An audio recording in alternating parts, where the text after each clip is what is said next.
This thing working? Hello everyone, this is Tormuse, and I'm going to pick up where I left off in Doki Doki Literature Club Plus. Yeah, yesterday I started on one of the side stories, the Sari and Monica focused one, and waiting for that sound to pass. And yeah, I found it unexpectedly emotionally affecting. Which is kind of cool. Like, I don't know, something about the fact that it's like, you know, finally new official content after 3 years just gave me nostalgic feelings, I guess. Yeah. Not to mention all the meta stuff, like learning about how the Monica, the multiple Monicas and the virtual machines and stuff. That was interesting too. Curious to see where that goes. It sounds like it's leading somewhere as I unlock more content. Yeah, but yeah, like I said, it was emotionally affecting. I'm not sure how to define or describe what it was I was feeling. I don't know. I guess it's a weird sense of nostalgia, I guess. In any case, I guess I'll just launch right back into it where we left off. We just played Trust Part 1, and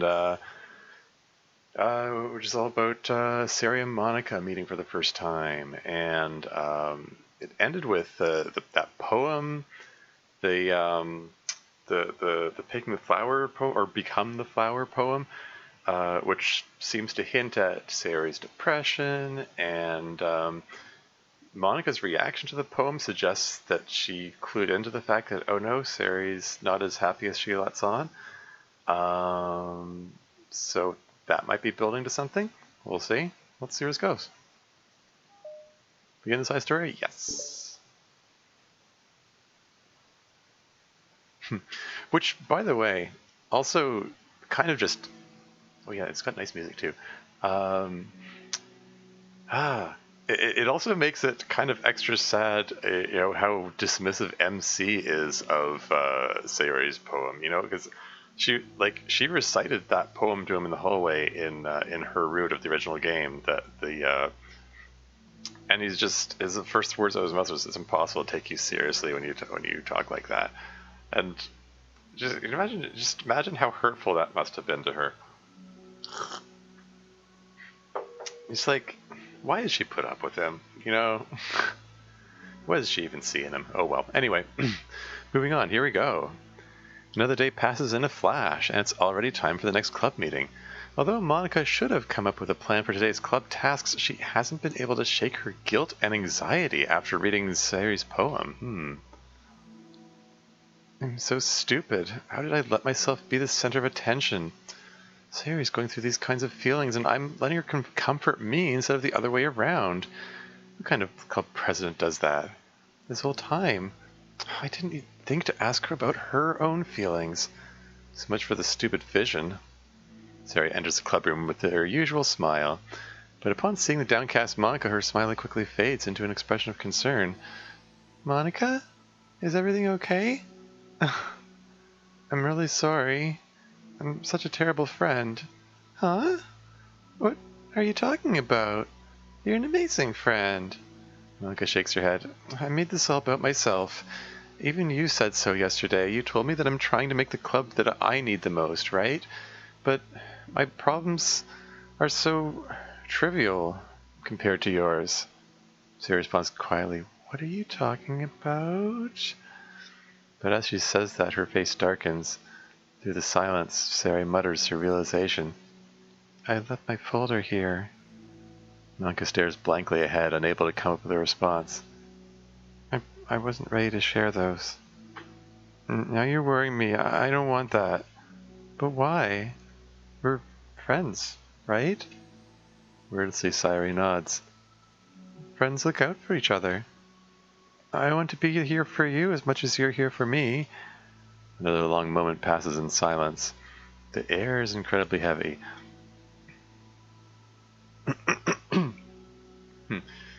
So Dan uses the phrase "the air is heavy" a lot, doesn't he? Anyway, this is different. It wasn't just about you yesterday, it was about the club. Besides, things were so happy yesterday. You don't need to do this all of a sudden. I don't want it. I like happy. So, if you do this, then you're just being selfish. Monica massages her forehead, struggling through the frustration of such a paradox.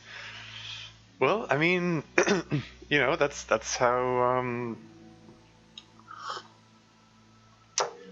that's kind of how depression is, though. Like, struggling to be happy is you're working against yourself. It's if you make your goal to be happy and try to think of ways to be happy, then you make yourself more unhappy because like, okay, try to think how to phrase this. I mean, there are a couple of things going entering this, but that's the thing. Like, the more you make your goal to be happy, the more it seems far away, I guess, and it makes you less happy. I'm not phrasing this. I'm not explaining this very well. It's part of that feedback loop that I keep talking about, where negative thoughts and feelings reinforce themselves. But more than that,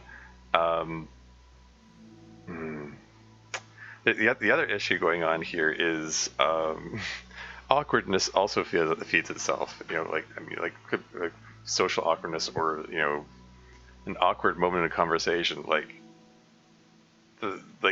Sari discovering that Monica saw her secret poems is creating an awkward moment, and Sari's in a position of, like, I don't want to dwell on this moment, I just want to move past it and be happy again. And Monica is saying, like, no, we should talk about this. And yeah, those two positions are kind of at odds with each other. The paradox that Monica's alluding to here. But yeah, awkwardness.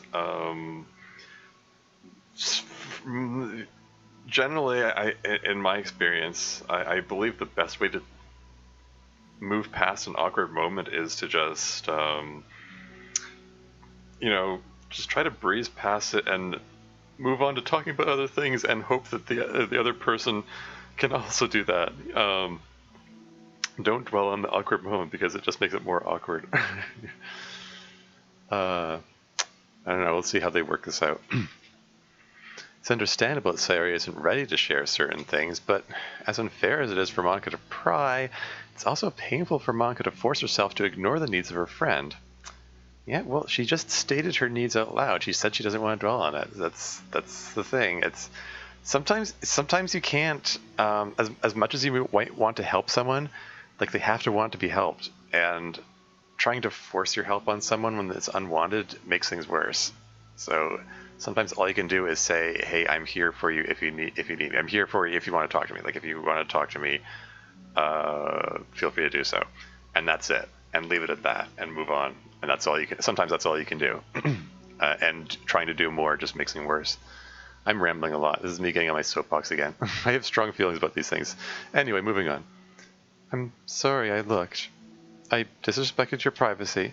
No, I don't blame you for looking. You would have at least needed to check if it was mine.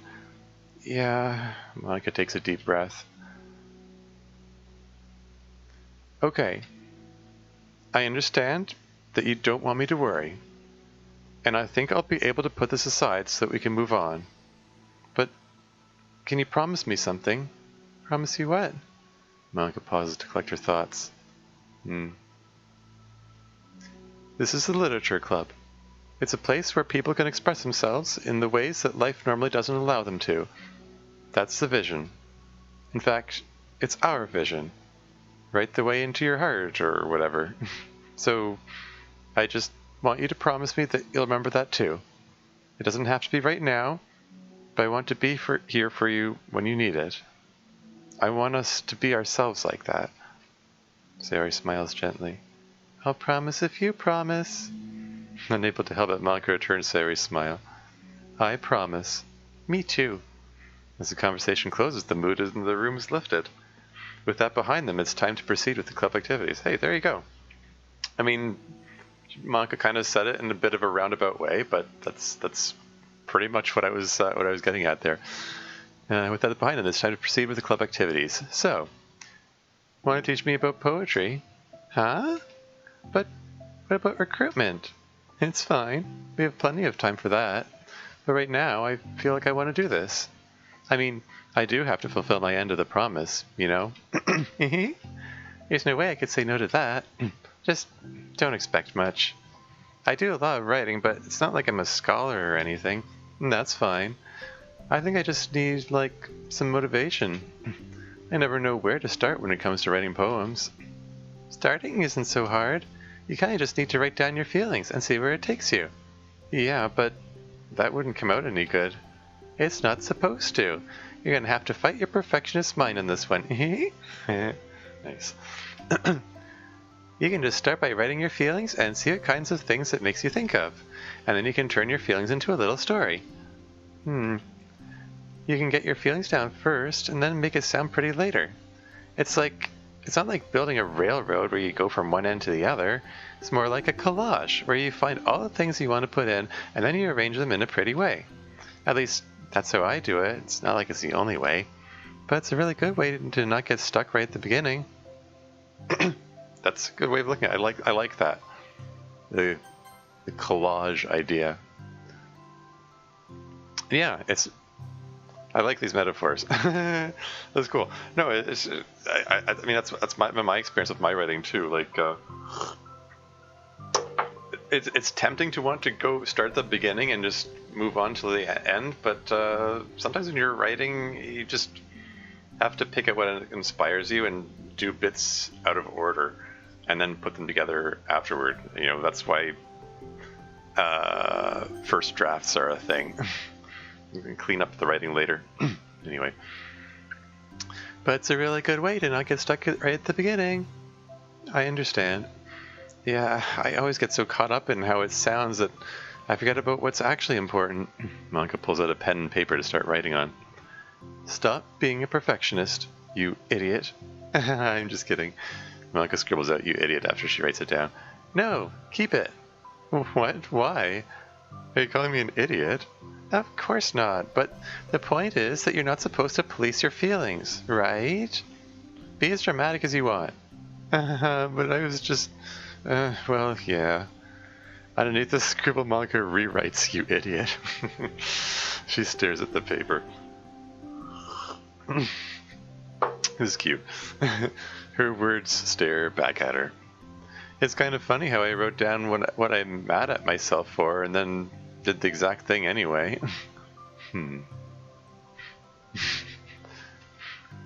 This is really going to take some getting used to. I believe in you. Thanks. I do too. Me, I mean. But also you, of course. Monica continues the exercise, jotting down her thoughts. Surprisingly quite a struggle to write without overthinking it. Yeah, that's relatable. I'm the king of overthinking. But after a while, with Sayori's guidance and encouragement, Monica's sheet of paper begins to look fairly lively, peppered with all of her random thoughts. Phew. Monica looks up and down at her sheet. Gosh, I feel so tense looking at this. I hate it.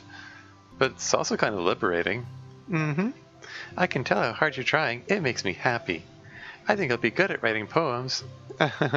Don't give me too much credit. I have to try really, really hard at it. But I think it's something that I'll enjoy doing. With you. Psionica confirmed. Sorry. With you. Sayori beams. I'll stop here, but we still have time. Let's try to work on a new flyer for the club. I won't be so picky about the language. Yay, let's do it! Monica and Sayori proceed with their work. With each passing day, the two of them become more confident in the club.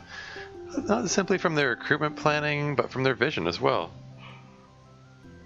Excuse me. As their bond strengthens, so does the essence of the literature club. Finally, they begin to truly feel it's only a matter of time before they find more members. It's cool. That was a cute little bit of interaction, you know, having Siri help Monica out like that. And they did some of that in the previous episode too. Like, it's interesting because, you know, seeing things from MC's perspective, he sees Sayori as the happy-go-lucky, ditzy, airheaded, you know, very sensible kind of person, and whereas he looks up to Monica as, oh my gosh, she's perfect, she's a class star, and she's amazing at everything, and like, yeah, like everything about her character is seen through that sort of lens. So it's kind of neat to see more of Monica's insecurities, more of her struggling, I guess.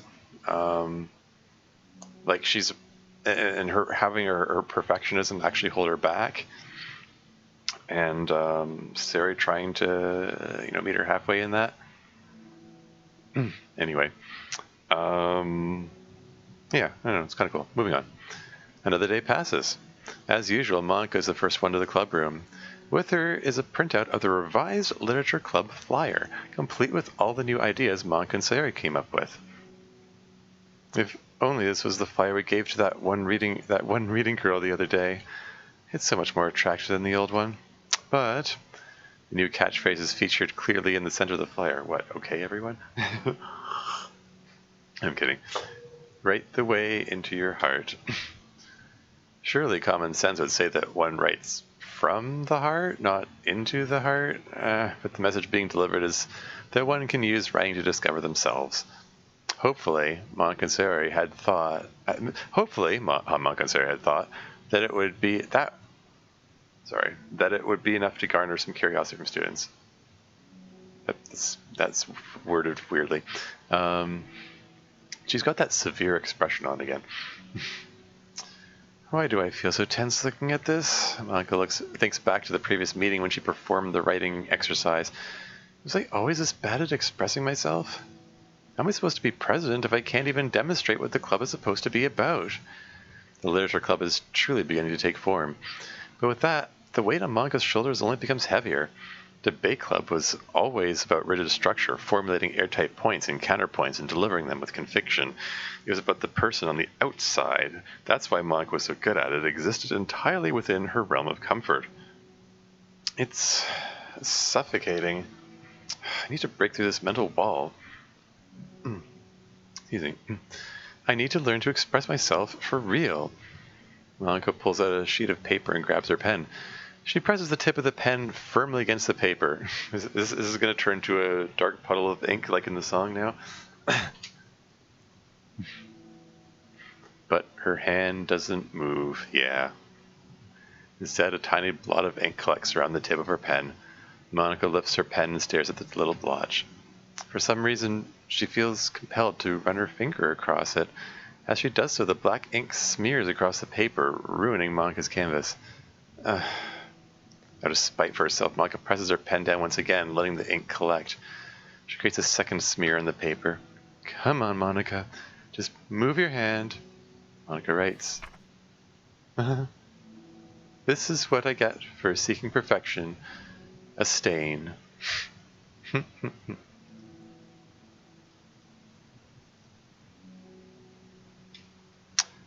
Monica slides the paper away from her and puts her head down on the desk. Oh no, she's napping again. The air conditioner seems louder today. This is the third reference to the air conditioner. There's never a single reference to it in the original.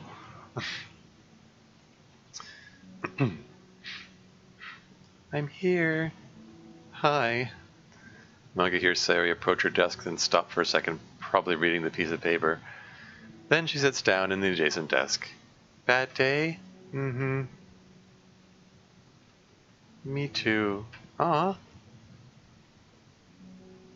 You too? The new flyer looks so good. You've been working so hard on the club, but also something else, I think. I can't do it. I'm sorry. It's so hard to just to be vulnerable. Sarah takes a sheet of paper from Monica's desk. She writes something down, then stares at it for a while. Can I trust you?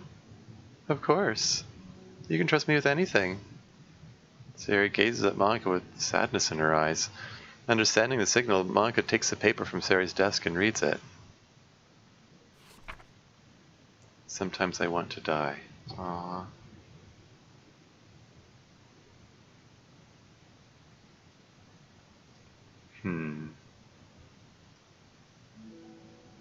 Sayori. This is really, really hard for me. Her voice shakes. So, if I can do it, then you can too. Because you're like a million times better than me. That's completely not true. Sayori takes a deep breath, trying to steady herself. That's something about me that I've never told anyone before. Even now, my head is like screaming at me to stop. Wait, you don't have to force yourself. I mean, just because of the promise yesterday, I want to. It just feels right. I mean, maybe it's part of the reason I came to this club in the first place. This is the literature club. I trust you more than I'm scared. Aww.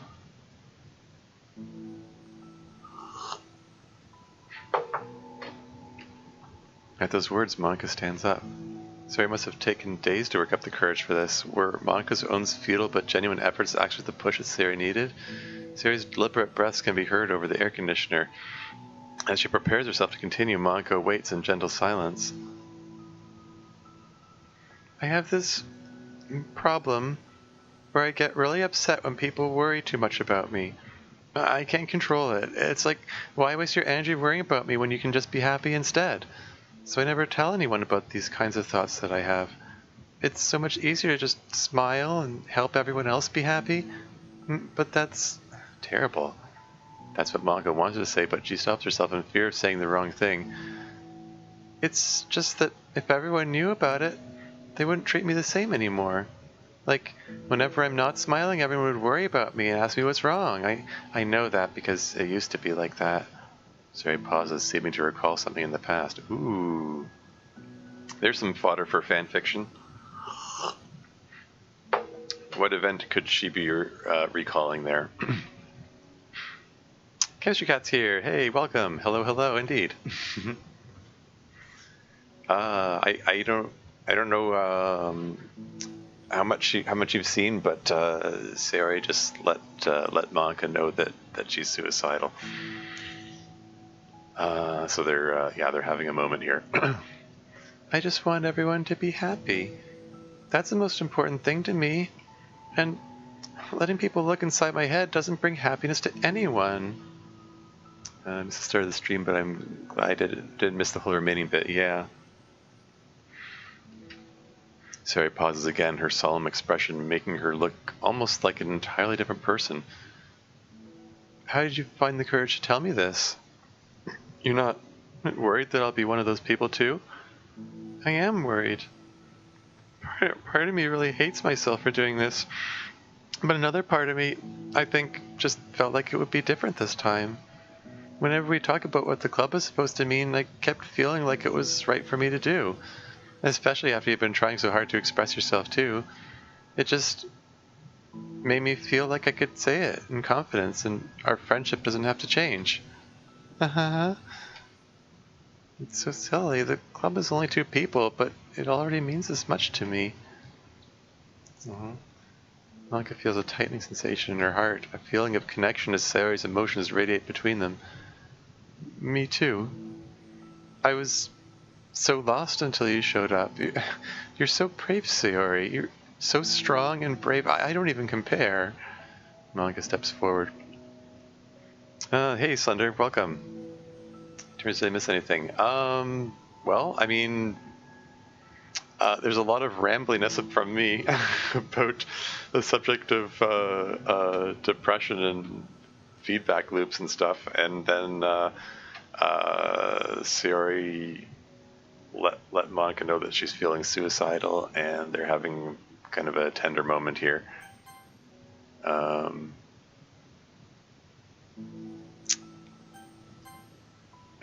Yeah, it's just this moment of trust between them, I guess. And Monica's struggling with her perfectionism still. Monica steps forward. But if nothing else, I can at least offer you some hug energy, if you'd like. No.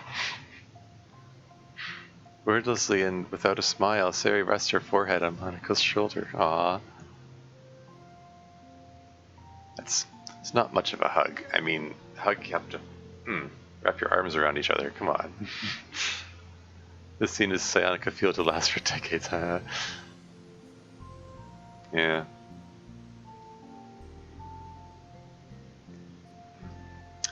Through their contact, Monica can almost feel the torrent of thoughts swimming in Sari's head. And in this moment, enchanted by the air of the club, Monica realizes that all the days that have passed, this is the one where she really, really hopes that nobody new walks through the door. She speaks softly. You're like the sweetest girl I've ever met.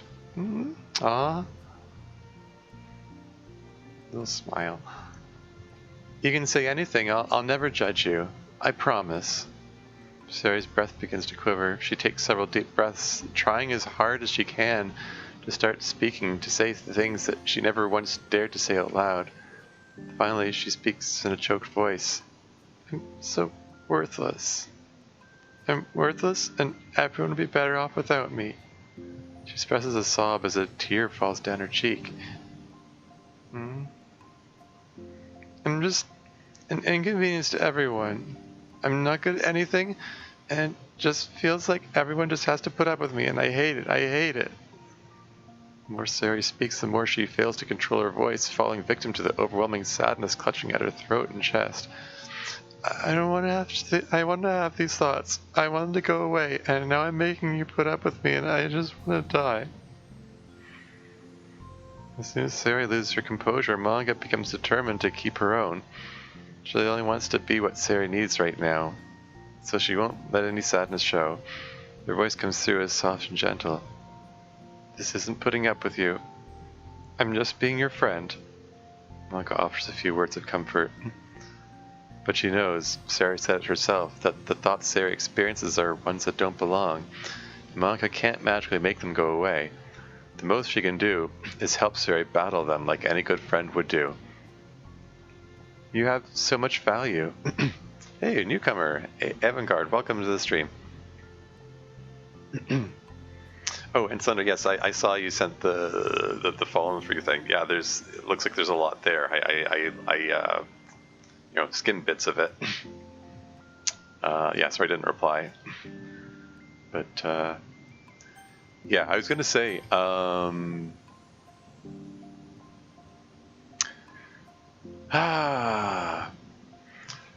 yeah, there's so much going on here. Like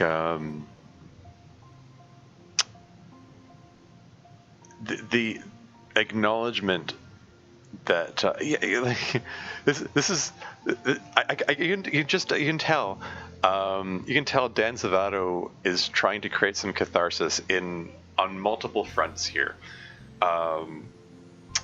Firstly, from the fact that obviously in the original Monica kills Sayori, and this is Dan creating a sort of redemption moment for where she comforts Sayori instead. And two, this is like anti-MC, basically, where MC is all like, I'll support you and do everything I can to make sure you're not sad, and then he doesn't do anything. That Monica actually acknowledges she can't make this go away. All she can do is be there for her as a friend.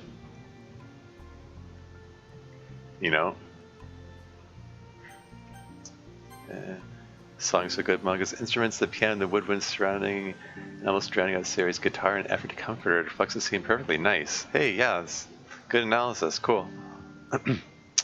Anyway, moving on. You have so much value to me and your other friends too. This club wouldn't have been the same without you. I really, really mean that. You coming here was the best thing that could have happened. Even if we never got any other members, I would still be happy. That's what brought you here. You brought us a vision. And you also brought happiness. And that's your favorite thing to do, right? Sari doesn't respond, but Monica feels her gently nod.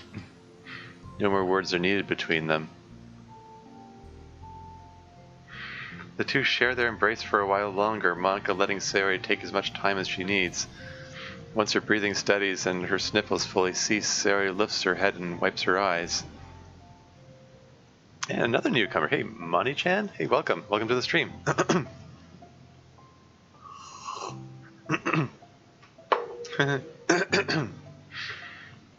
I guess I needed that. Some days are harder than others. Well, I'm here whenever you need me. But any other time, I'll make sure that things are the way they usually are. If that's what makes you happy. Mm-hmm. Thanks. You're the best. No, you are. The two exchange smiles. You know, I'm sorry to bring us up all of a sudden, but have you considered talking to a professional? There you go.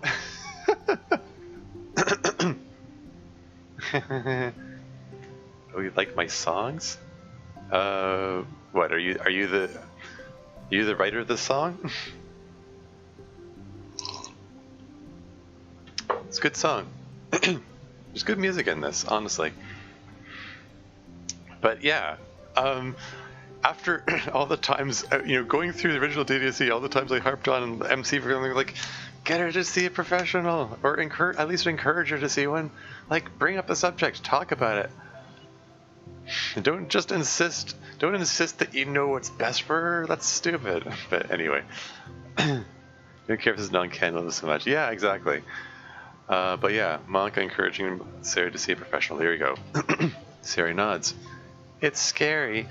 This is already so hard to tell people. Yeah. Well, of course it will always be your choice, but if you're ever looking to find the courage for it, I can do my best to help you. Thanks. I think it helps knowing that you would. Sari suddenly yawns and stretches. Wow, that makes me tired. And hungry. Well, I won't make you do any work today if you're not up for it. No, I want to. I mean, I can say that it's definitely one thing that makes me happy. Monica smiles. But I might want to get a snack first. Side story is Can 2, just Can 2, a different version of, yeah. It's canon, it's just an alternate universe sort of canon. I mean, that meta email thing said there were like five different virtual machines going, right? I mean, it said 5, but the number said 0 to 5, which suggests there's a 6th one, but what do I know? All of a sudden, the sound of the door causes the two of them to turn their heads. The door opens halfway, then stops. A face peeks inside. A face that seems familiar. Ha! Is that presumably going to be the girl that she gave the flyer to that one time, who is also presumably Yuri? Seen from the side story trust. Aww. Any new art? Any other new art? Nope? Okay.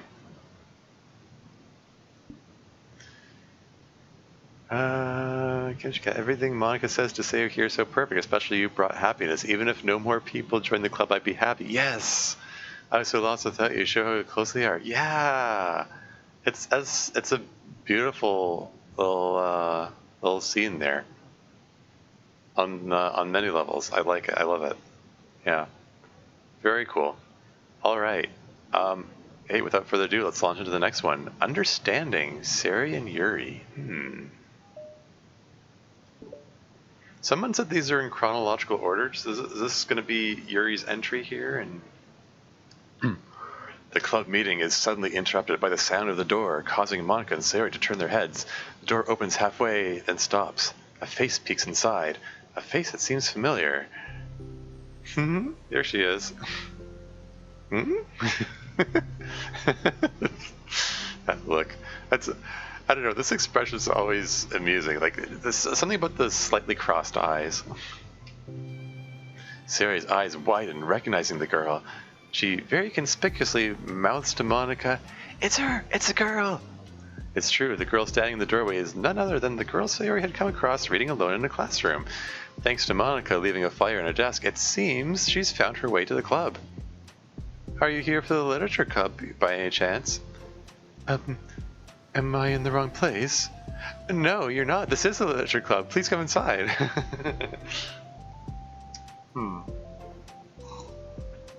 Even the game did himself supports Santa. Yeah. Santa is top tier, and I'm tired of pretending it's not. Yeah. Yeah. Speaking of which, yeah, I was going to comment on, my own Psionica mod that I'm writing. I also had, I mean, obviously my version is very different from this, but I actually had both Sayori and Monica confide. It's not really a spoiler. It's the first scene. I have Sayori and Monica confide in each other that they're suicidal, like, because Monica's also very depressed in my story that I'm writing, so they kind of comfort her in that opening scene, and it's super cute, I hope. But yeah, I don't know. Dan is setting the bar much higher here, so I don't know. I'm gonna have to rewrite mine, maybe. Nah, I mean it's not like I'm gonna let his writing influence me or anything. I like what I wrote, but it's kind of neat to see parallels between my work and Dan's. I believe the side story takes place after the original game, no, before the game. Well, I mean, this is the formation of the club. Like, this is Sayori and Monica are the first two members, and this is Yuri meeting them for the first time, like coming into the club for the first time. So yeah, it would have to be before the original game. Although it's been suggested that it's like an alternate universe kind of thing, so it might not necessarily be in the same timeline. But we'll see. Anyway, this is the literature club. Please come inside.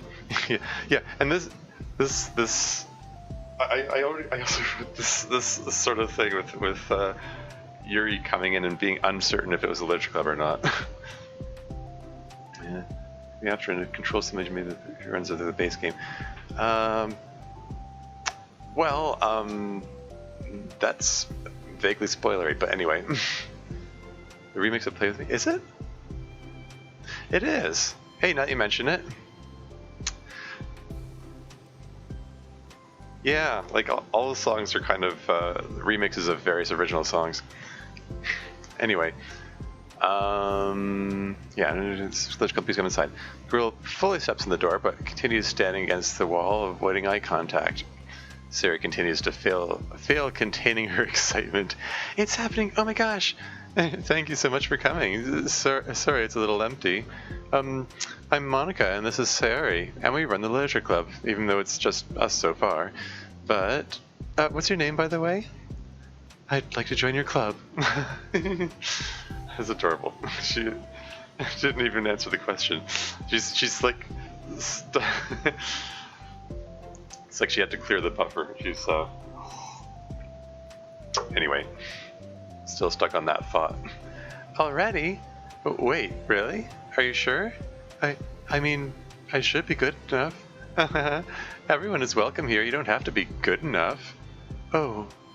Do you want to have a seat? We'd love to get to know you. The girl nods, sliding over to a nearby desk and gently sitting down. So what's your name? Yuri. I'm Sayori, and this is Monica. Sayori, I already... Nice to meet you. Do you like fantasy? Is she gonna start gushing about fantasy books? It's sorry, it's such a funny, such an awkward first thing to say. Do you like fantasy? I mean, I know it's funny. Like, it's funny because I mean, you know, how Dan is trying to lay out how socially awkward Yuri is right from the start. she's parsing out the conversation in her head differently than they are.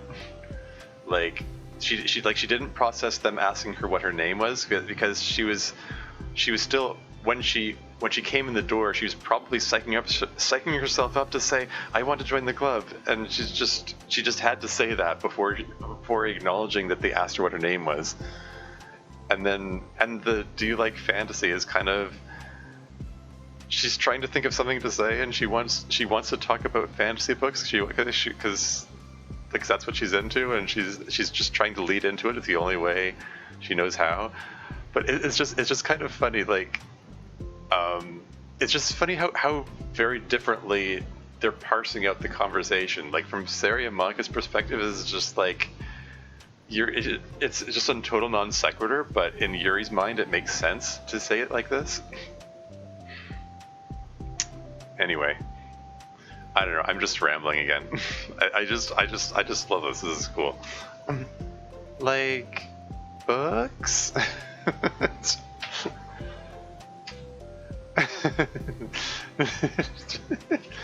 Yuri looks at Monika. Fantasy is cool. Yes. Have you heard of Annabelle Dupont? Oh, is that a real book or a real author? I'll have to look that up. Hope this game never dies. Yeah, you know what? I think I feel this is. I feel like I want to savor these side stories. I know there aren't that many of them. It doesn't feel like it's going to be that long, and yet I sort of want it to last. Maybe that's contributing to me rambling so much. Anyway, moving on. I can't say that I have. Oh, well, she's my favorite author. I'm on her 5th book, and it's just... Yuri grins and presses her knuckles against her cheeks in joy. You can borrow my books. I wouldn't mind. You're really in for an incredible experience. Monika stammers, caught completely off guard by Yuri taking control of the conversation. That is so adorable. Like, Yuri wanting to share her enthusiasm for books. That's just offering her books to a random stranger, basically. I actually knew someone like that. I mean, funny. I actually have had a memorable conversation with, in college with someone who, after one conversation, lent me a copy of one of her books.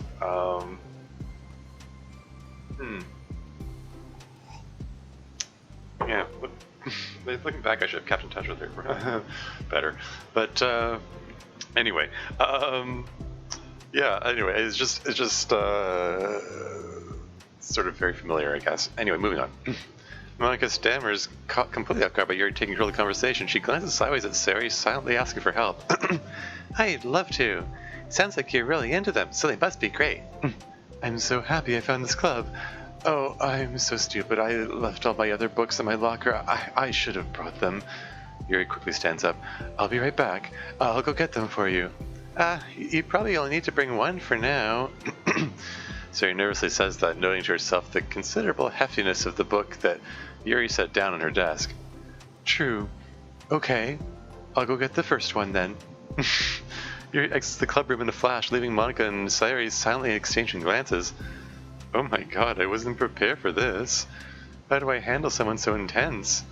I have, no experience with fantasy, except maybe stuff that I read when I was a kid, but that's probably like a joke compared to what she's into. You're just a little happiness stimulant to see it. Yeah. Oh, he's a real author, okay. That's cool. I'm sure it'll be fine. In fact, I think it's neat that we have different people who are into different kinds of literature. It'll be fun to learn from each other. Yeah, I mean, I don't disagree, but what if this is her only interest? Doesn't it kind of seem like that? Monika, don't you think you should be more optimistic? We have a new club member. There shouldn't be room for anything but being happy. I'm excited to get to know her more. Aren't you? Yeah, I guess you're right. Sorry for being so hasty. I just got really anxious all of a sudden. It's because you're afraid of not being able to take the lead. What the heck? It's kind of scary how you can point things out like that, Sari. I just like learning what makes people happy or sad. Yeah. Hey, you know what? You'd probably be great at helping Yuri feel comfortable here. Maybe you could take a break from helping me with the administrative stuff and just focus on spending time with her. Yay, that's exactly what I want to do. Besides, Sari lowers her voice, I'm probably going to need all the time I can get. She taps her finger against the dauntingly chunky book Yuri left sitting on the desk. Right afterwards, the door opens to reveal Yuri's return. I'm back.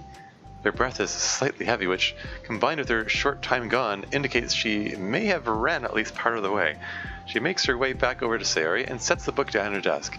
Just as Sayori feared, the book Yuri brought for her is just about equal in size to the one already on Yuri's desk. Well, there are probably a few things you should know before getting started on it.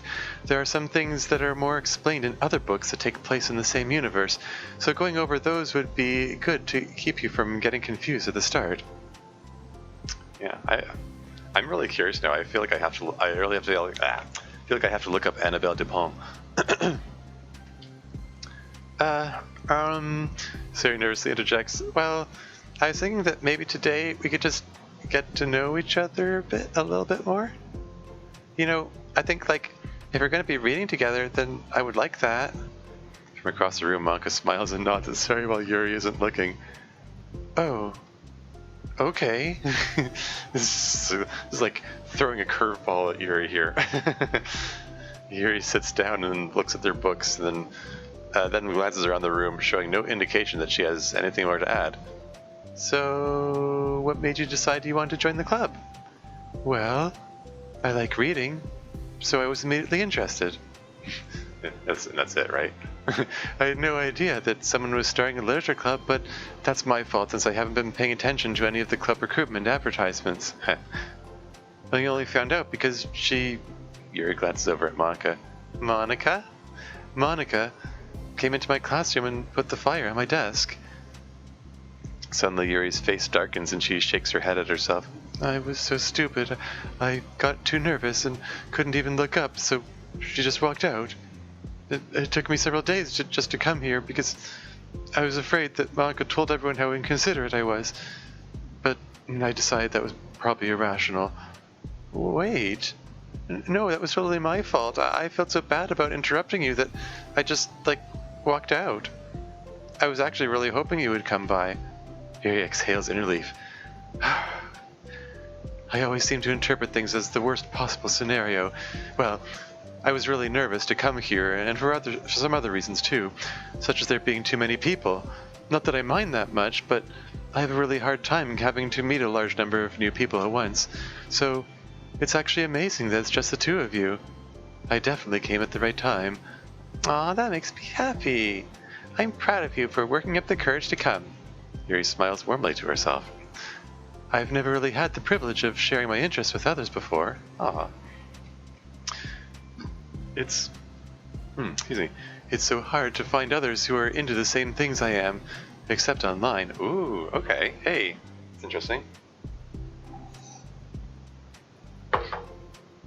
So Yuri does spend time online. I mean, you sort of imagine her as being, I sort of imagine her as being, very traditionally minded, wanting to hold actual physical books, and maybe not reading things online so much. But this is more fodder for fan fiction. It's so funny that with no MC the club is so happy. Yeah, right.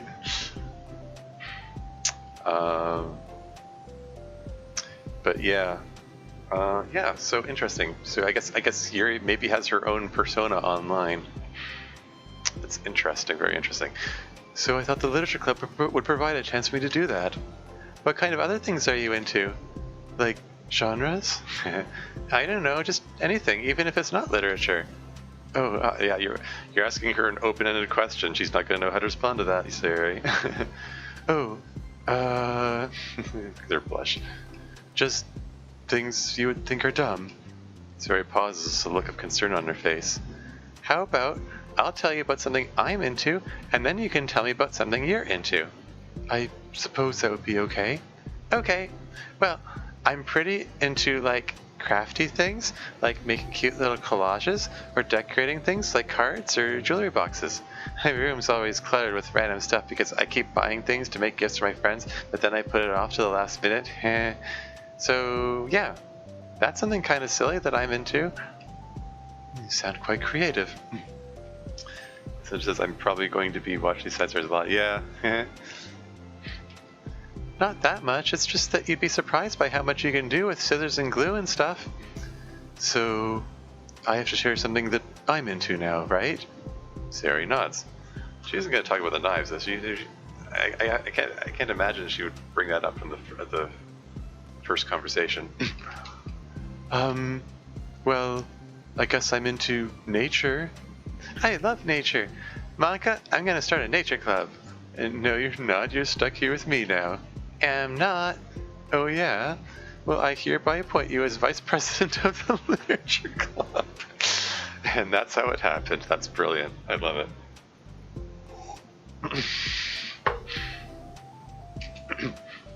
There. Now you're stuck with me. Hey, don't give me responsibilities. Oh, I'm sorry, Yuri. I interrupted you. Go ahead. It's fine. Yuri pauses, feeling awkward after having gotten cut off. I like going out into the woods, or to the park. Just places where you can walk or sit and not have any people around. This is kind of... I have to wonder what Zira must think of this, the author of Our Castle Walls, because Yuri's kind of a nature lover in that mod. Or for that matter, hey, even Sigadev, Yuri suggested the Euro Falls trip to Sayori in that mod. Anyway, moving on. It's peaceful, but yeah, it's true though. I mean, that's something again. Yuri making yourself more and more relatable to me too, because like I as I mentioned in the last stream, I'm fond of nature myself. I mentioned that green's my favorite color because it's the color of nature. And going out in the woods, having that kind of solitude, being out with nature, and just being able to watch the world go by. It's peaceful. It's nice. Yeah, I haven't got to do that in a while. I should go on a bike ride. There's a forested area not too far from here. The place where I used to live was next to a river, which had a path going by it. It was really nice. It's I don't know. I'm just rambling again. But just sitting by the river and just watching the water flow was pretty nice. Sayori Monica's dynamic is top tier. Anyway, moving on. Just nice to kind of remove myself from everything that matters and let my racing mind operate autonomously for a while. Ooh, that's neat. When do you like to do that? It just depends on my mood. After school, on the weekends, whenever I feel like I need it. Wow, I feel like I would never have the time to do something like that. Your new catchphrase, nature. Well, she does love atmosphere. I find that we have a lot more time than we think we do if you don't let it slip through your fingers. The three continue their conversation, led primarily by Sayori, but with Monica chiming in every now and then as well. Monica had intended to leave it to Sayori and focus on her own work, but she found it difficult not to join in. Before they knew it, the end of the day was upon them once more. So it just makes you wonder what Yuri's favorite plants and trees are. Oh, it looks like we should be wrapping up for today. So are you two going to be starting that book the next club meeting? Oh. YouTube's giving me an error message. I hope the stream's still working okay. Anyway, moving on. That's the plan. I'm so excited. Sayori beams. Yuri collects her things. Once packed, Yuri wordlessly waves to Sayori and Monica with a gentle smile. Bye! As Yuri exits, Sayori enthusiastically returns her farewell. Once again, Sayori and Monica are left in the club room. Sorry, did that say? Sorry. Anyway. Monica are left in the club room. Sayori, you are a lifesaver. I didn't do anything, I just talked. Still. Besides, it really lifted my mood. It feels really nice when I can put my energy toward other people like that. She was really excited to be included, you know? It made me happy. Well, there's no doubt in my mind that she'll have a great time here with you engaging her. How are you feeling about starting the book with her next meeting? I'm kind of scared, but I think she'll be happy as long as I'm trying my best. I think you'll do great. After the surprise of a new club member, it seems like everyone has their spirits lifted with something new to look forward to. Hey. Is that the end? Oh, no. Another school day ends. Swallowing her anxiety, Yuri makes her way to... Oh, it's Yuri's perspective now. Yuri makes her way to the club room, expecting to be the last one to arrive. As she opens the door, she's surprised to find only Sayori in the club room. Ah, okay. Here's the real start of the Yuri-Sayori side story. It's club time again! Monica went to the computer lab, so it's just us today. Is that okay? Yuri silently nods, unable to make eye contact. I'm sorry about yesterday. Oh, what? Hmm? Sayori tilts her head, unsure of exactly what Yuri is talking about. Well, I mean, the way I got overly excited to share my books and how you had to stop me so we could talk first. It was so inconsiderate of me. I got too excited and forgot to think about everyone else in the club. So, Yuri, you didn't do anything wrong. I thought it was cute how excited you were. I agree.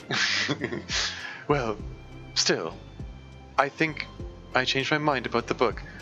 We don't have to read it. Oh. Huh? Why? Because I know that you were just humoring me anyway. In retrospect, it's rather obvious that nobody was truly interested. Aww. You know, just because it's true. Yeah, I don't know. Yuri was being retroactively perceptive. But if you like it so much, then it must be worth sharing. I've already decided I'll join the club, so you don't have to try so hard to entice me. That's not what I was doing. A moment of uncomfortable silence stretches between the two of them. Uh-oh, awkward moment. Uh-oh. Well, the thing is, we don't even have any club activities yet. I mean, Monica and I have just been working on recruitment stuff mostly, so it just sounded like something fun that we could do together, reading your books. You know, like, as a club activity? That would be okay, right? Why am I being so resistant to this anyway? It's exactly what I wanted in the first place, and you're being so nice about it. I really don't know what's wrong with me. I'm sorry for being like this. You don't have to apologize. Just tell me if there's anything I can do to help you feel more comfortable here. Sayori pulls her desk up against Yuri's and sits next to her. The book in question is already on Yuri's desk. We still don't know the title of the book. Peering over, Sayori reads the cover of the book. There you go. Dusk Bell. Part 1 of the Everlast Saga. It's Dusk Bell by Annabelle. Sorry, I'm ready now. Oh, right. I should probably get some paper. Some paper? Yuri grabs a spiral notebook of hers and tears out a few sheets of paper. Wait, how come you need paper? Oh, it's useful to draw things out sometimes, like maps, timelines, family trees, or just for taking notes. Oh, really? Interesting. Extreme fine. Oh, wow. That hints at how much delay there is. Anyway. Yeah, okay, this is interesting. I mean, speaking for myself, I mean, when I read books, I like to have a dictionary handy in case there are new words that I need to look up. Excuse me. I learned a lot of new words that way growing up. I actually hadn't, and the internet didn't exist, so I had an actual dictionary under my bed. I mean, cherry blossom trees are widely popular in Japan, so it could be that she loves. It could be. But yeah, this is taking that to another level, like drawing out maps, timelines, and family trees, or taking notes. Sayuri, yeah. Notes? I mean, yes, that's an effective strategy. Exactly. I'm sure it will be especially helpful for someone new to the genre. Sari's joke flew completely over Yuri's head, but thinking about it, she decides that's probably for the best that it did. Yeah, probably. You just get a book that's something a fanfic can have instead of poetry. Yeah. Well, I'm not used to having company through this, but I'll try to help make it as accessible as possible. I trust you. You're like super smart. Oh, please. Yuri tries to dismiss the compliment, but she can't hide her smile and light blush. You can't generalize intelligence. I'm only smart in the things I have a lot of experience with. Contrarily, I'm awful at anything involving real people. That should be evident enough from the 2 days I've spent here so far. So in my eyes, it's everyone else who comes off as smart. Especially you. Aw. No. Sari rubs her shoulder against Yuri's. You're such a sweetheart when you're not being shy. These are some pretty hardcore fan themes. I'm not being familiar with Annabelle Dupont's work. I couldn't say. Anyway, would you like to get started? Okay. After the minor diversion between them, the two get back on track with their planned club activity. Yuri begins to guide Sari through the basics of the fantasy world her story takes place in. The more of it she details, the races, factions, history, elements of magic, the more questions Sari seems to have. But despite Sari's expectations, Yuri eloquently guides her through it in a way such that it's fun to follow along. It becomes evident that the world-building aspect of the story, not just the story itself, is one that Yuri finds her passion leaning towards. How do people come up with this stuff? It's like the exact opposite of the kind of writing that I do. What kind of writing? Oh, like poetry and stuff like that. Things I write are like putting down the feelings that come into my head, you know? But this is like, there must be so much planning and hard work. Yeah, fair enough. I mean, planning out a story, especially if you're doing some like original world building, that it does take a lot of planning for sure. You're into poetry. I think there's an appendix that includes some of the kingdom's written works, like poetry and folk songs. No way! Yuri giggles, filling Sari's heart with happiness when she realizes it's the first time she's heard Yuri laugh.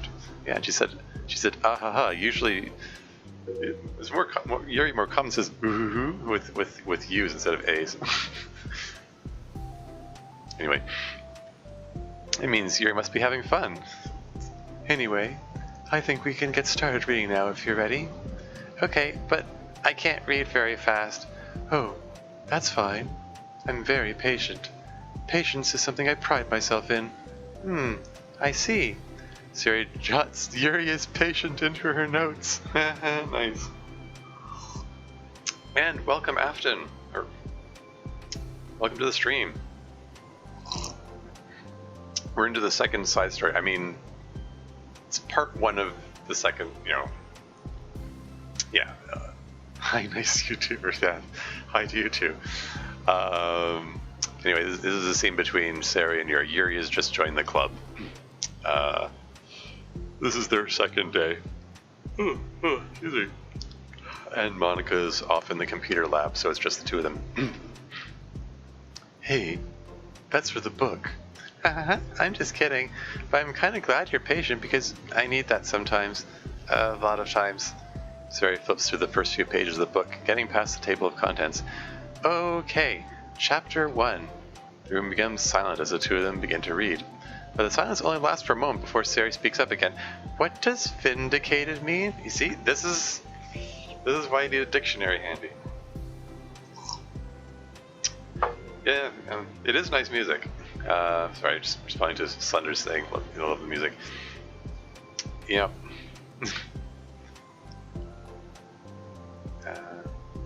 Yeah, this theme, Lavender Mist, is a banger. Yeah.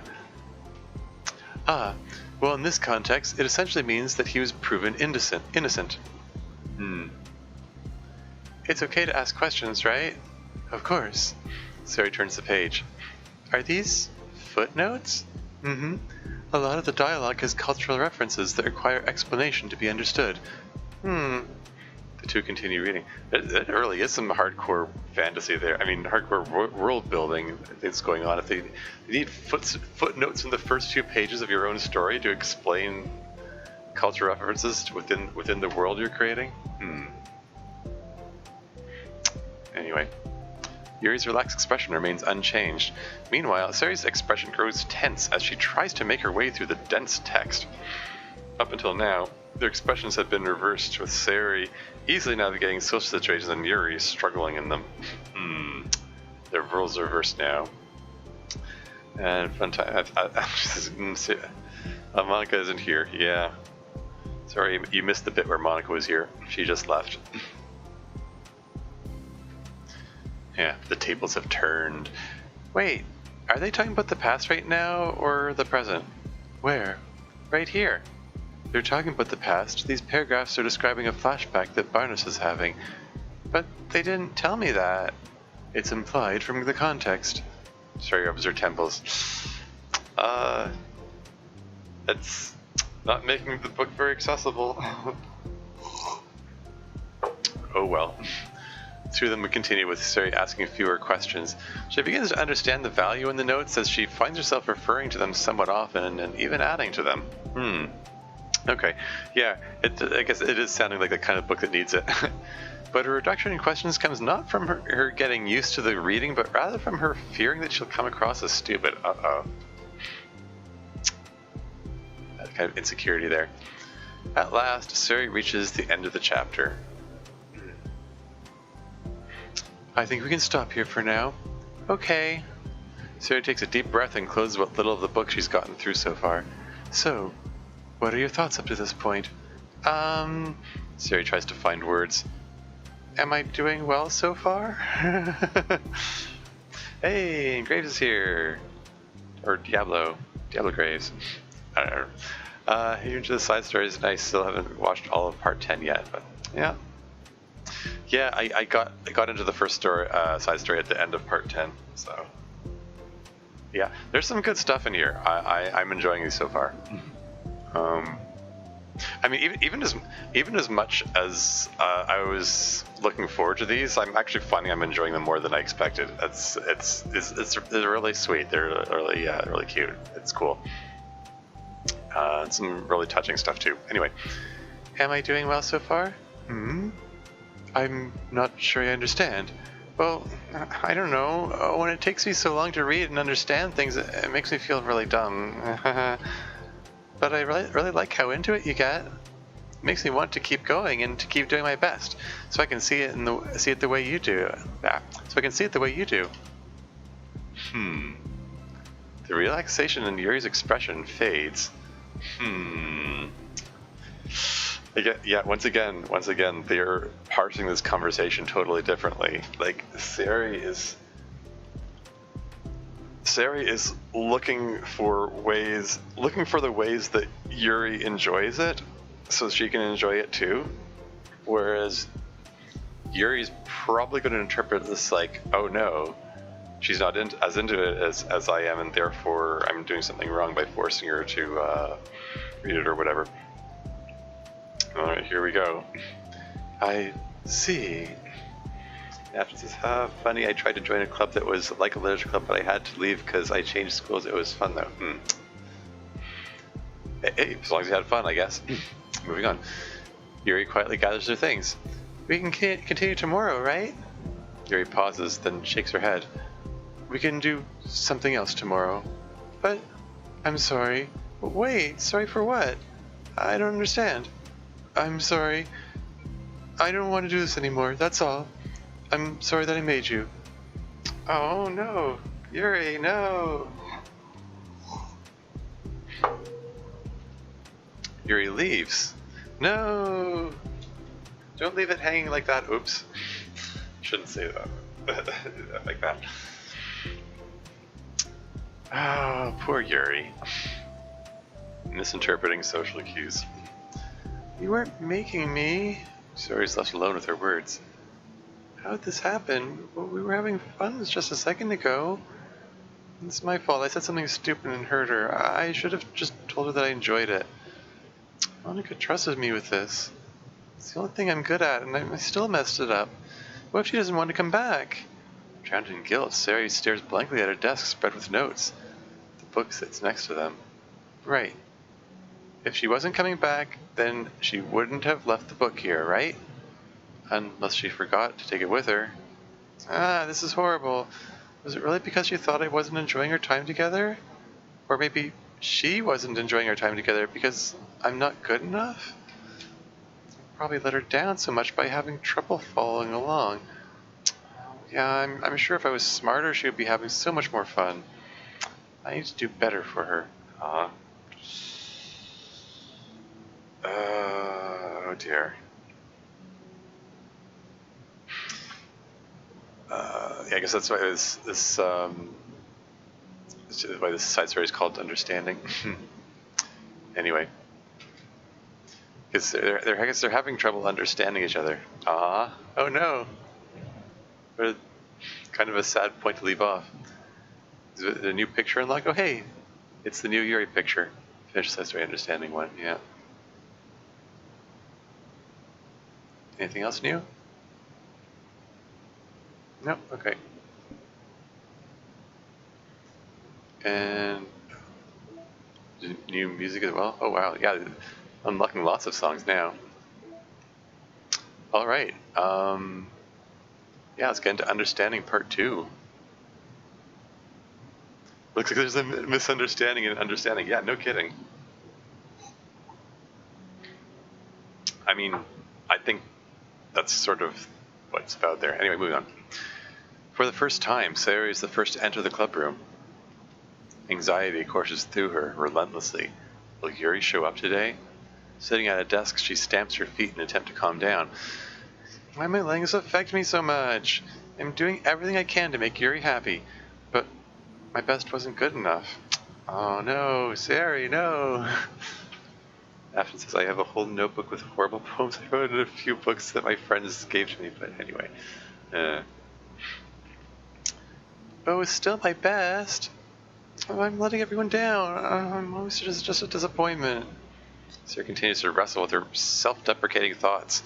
Every tiny noise causes her to lift her head in anticipation of Yuri's arrival. Minutes pass, and nobody enters the club room. 1 hour and 10 minutes in. Yeah, on my clock it says it's 1 hour and 12 minutes, so I guess that means there's a 2 minutes delay. Like 2.5 minutes. Not Yuri or Monica.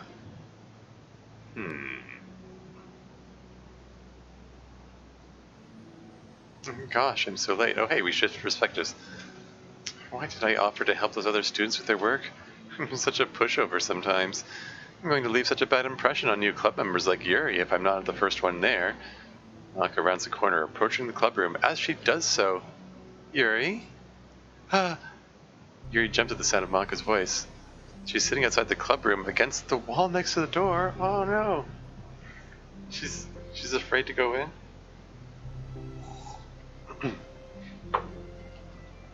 Embarrassed, she quickly closed the book she was reading and stands. She was reading outside the club. She didn't want to go in. That's so sad. Because she's... Oh gosh, I'm so sorry I'm late. You didn't have to wait outside for me. The door to the club room is open. It's not... Yuri stammers, unable to explain herself. She peers inside the club room through the window, then looks away. Actually, I was wondering if I could help you today instead. Huh? Me? With club publicity stuff? Yes. I don't know why this is so sad. Like, she's desperately trying to avoid Sayori, which is because anyway, Monica's utterly confused. Why is Yuri asking this all of a sudden when she was so eager to spend time with Sayori before? Did they not get along after all? Monica looks into the club room herself to see Sayori sitting alone inside. Okay. It's kind of a simple job, but I'd be happy for you to tag along. Me too. Monica is worried, but she finds it difficult to insert herself into whatever conflict that may have arisen. It's a little ironic she realizes that she could be so conflict avoidant after having been in the debate club. Yeah, interesting. Being conflict avoidant, it's something that's hinted at in the original DDLC as well. Okay, let's take a walk together. I just have to make copies of this new flyer, then go around to the billboards and replace the old ones with the new ones. Yuri nods and the two set off. She isn't going to let Sayori know where they're going? I think it would have been considered just... No, seriously, like, Sayori was the first one in there, and she's sitting there by herself, and Monica didn't even tell her, oh hey, I'm here, I'm just going off to do this thing. Like, you're just going to leave Sayori all alone by herself? Suicide class, I didn't want to go in. Ah, okay, I get it. Yeah. Anyway, Yuri nods and the two set off. The two walk in silence. Without Sayori, Monica finds it quite difficult to strike up a conversation. Yeah, I thought this was the Sayori and Yuri focused side story here. Anyway, so how's everything been going? Oh hey, I just noticed it's approaching 2:40 in my time here. Probably should have stuck around to do the 2:40 meta thing. Well, I'm probably better if I do that in another episode anyway. Anyway, moving on. Fine, that's good. Rather than follow up with anything more. Monica tenses up at this stinted conversation. How the heck does Sayori do it? Yeah, those uncomfortable silences, right? After says, I like being in that club and I love reading with my friends at my desk. Oh, neat. Moving on. How the heck does Sayori do it? Sorry, I didn't see you yesterday. I went straight to the computer lab to work on the flyers. Sayori told me. What did you two end up doing yesterday? Just some reading. Oh, I'm glad. It's really starting to feel more like a literature club now. Yeah, sorry. It's kind of funny. I felt so intimidated at first when I heard about the kind of reading you were into. But, it's kind of stupid of me because I'm just intimidated by things I'm not good at. And silly to assume that everyone who comes to the club will just have the same interests as me. But it's so cool that you were able to get Sayori into it. It's like the club is working. I'm really happy about that. I should use the word cool again. She's not into it. Huh? She's not into it, and I'm stupid for forcing it onto her. Yuri keeps putting herself down and calling herself stupid. I think in the original game she only called herself stupid once. That's something that I looked up. I mean, when I wrote Storm, I studied the original canon thoroughly to look for patterns and discrepancies, looking for looking for opportunities like that, and I didn't want to have Yuri's internal monologue refer to herself as stupid too much if she never referred to her as stupid in the original game, but she did once, and that was good enough for me in the scene when Yuri Ruch, day 4, when she makes a comment about MC's interest in Sarah being romantic, and she says, sorry, I didn't mean to say something so stupid. Anyway, sorry, random rambling aside. It's nice to see vindication like this. Anyway, moving on. Yuri falls silent again as if she started her thought, but can't figure out how to continue it. Did something happen? Uh-oh, music change. Yuri sighs. No, it's just me. Oh, and action's going. Good. Nice of you to drop by the stream. Have a good one. It's just me. Yuri pauses. I'm thinking. A moment passes in silence, then Yuri shakes her head. I shouldn't be complaining to you all of a sudden. Don't be silly, I won't think you're complaining. Yeah, besides, Monica asked her to talk about it. I just want to make sure you feel welcome. If it's important to that, then you can tell me anything. Well, I do feel welcome. Too welcome, I guess. It's not an issue with the club, it's just an issue with me. So I feel wrong to inconvenience you with it. Ah. Monica pauses and thinks. Well, what if we put it this way? It's my job as president to understand the needs of the club members, right? We're going to have all kinds of people joining this club. Hopefully, anyway. And learning about the diverse needs and interests of everyone will help me come up with club activities that everyone can be happy with. That everyone can be happy with? Not just only some people? Ooh, this is apparently a surprising concept to Yuri. Of course. I need to be looking out for everyone. Otherwise, what kind of club would it be? I see. Yuri looks a little more relaxed. It signals to Monica that switching from a sympathetic approach to a pragmatic one was a good choice. Each individual truly does have their own needs. Okay. Yuri takes a deep breath. I'm a really weird and awkward person. I've accepted that about myself. Yeah. Yeah,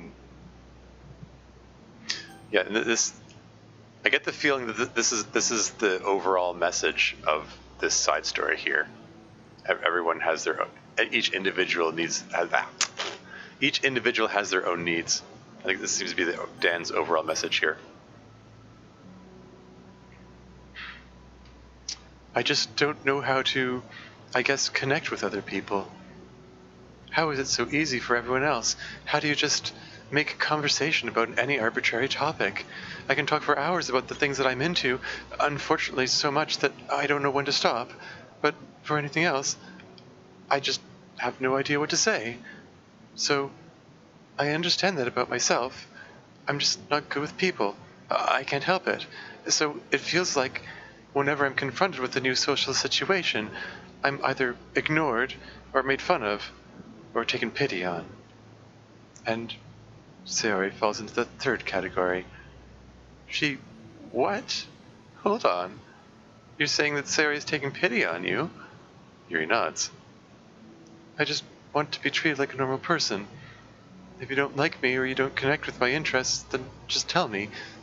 I can accept that and move on. Sayori is too nice to me. I'm so stupid for not realizing that she would just go along with whatever I pushed onto her. Nobody deserves to put themselves through that kind of discomfort just because they pity some weirdo who doesn't know how to make friends. Yuri's being surprisingly open here, by the way, considering she doesn't know Monica at all. I mean, you know, for someone as introverted as Yuri is, it's surprising how open she's being here. Maybe this is just a bit of info dumping, or, I mean, the meta reason is because if she doesn't, then the story can't move forward. But anyway, moving on. It's the worst feeling. I hate it. Yuri's sharp words cut through the tense air. Ooh, sharp. In the context of Yuri? Side Stories definitely has autistic Yuri stock stuff, yeah. Somewhere in the middle of the conversation, the two stopped short in the hallway, prioritizing the conversation over their original task. Monica looks at Yuri. Yuri only looks down, with her fists clenched.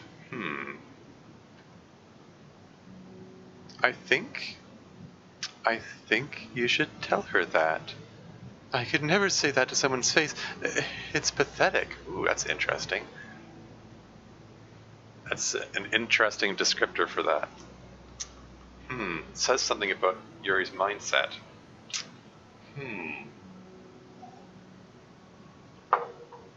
Pathetic.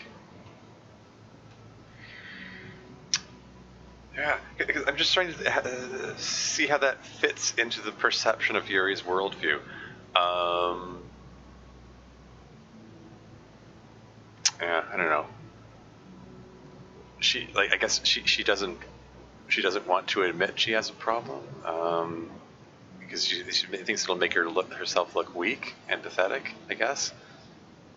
Anyway, Sayori's different. Making people happy is the most important thing to her. I'm sure that's all she's trying to do. So, if you're able to explain to her what makes you happy, then she'll do anything to make it happen. That's the problem. What kind of friendship has one person always trying to cater to the other person's weird needs? Yeah, I mean, there's validity in that. Like, I mean, it's hold that thought. I need to go use the washroom. I'll be right back. I have some comments to make about that. I'll be right back.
Yeah, so I was going to comment on that.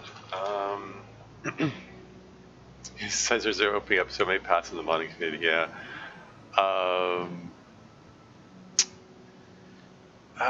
Yeah. I was going to make a comment about that. Yeah, like if your friendship is the kind where one side is giving all the time, yeah, there are issues with that. Like it's like friendships, any kind of relationship, really. There needs to be some amount of give or take, or at least if yours is a kind of friendship where one side is giving more than the other, I guess you at least need to be aware of that and set proper boundaries and make sure you have the right expectations going into it, I guess. I mean, like I'm saying, like it's not impossible for such a friendship to work. I mean, if I'm honest with myself,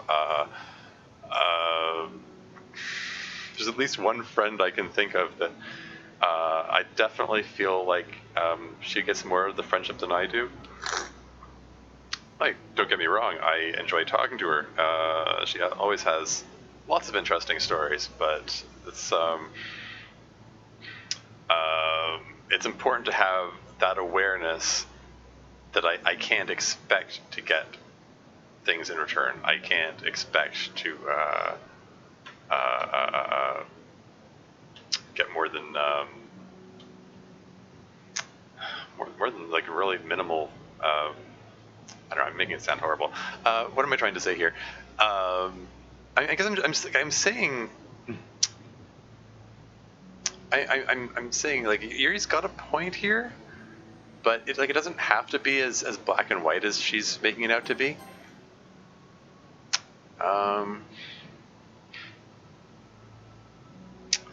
Like, I mean, ideally, it would be there would be some things that Yuri does for Sayori's happiness, but I don't know.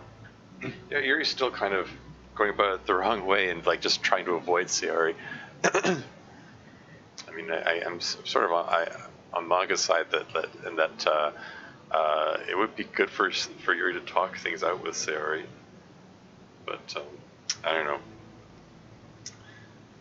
That doesn't seem like the kind of confrontation that Yuri would enjoy or at all be comfortable participating in. So, anyway. Oh yeah, fun fact. I wanted to mention, since Thunder made the comment about opening paths in the modding community, the new IP guidelines were posted today, and it's interesting. I was reading them over. The neat thing was that Team Salvato specified that side stories, like the phrase quote side stories unquote, is Team Salvato's official term for these particular side stories, and they say that no mod or fan fiction is allowed to call theirs a side story now. It's because side story is their like copyrighted term for these particular side stories, because they don't want any confusion.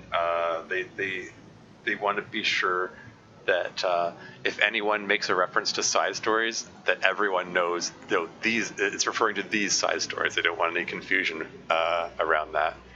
I just thought that was kind of interesting.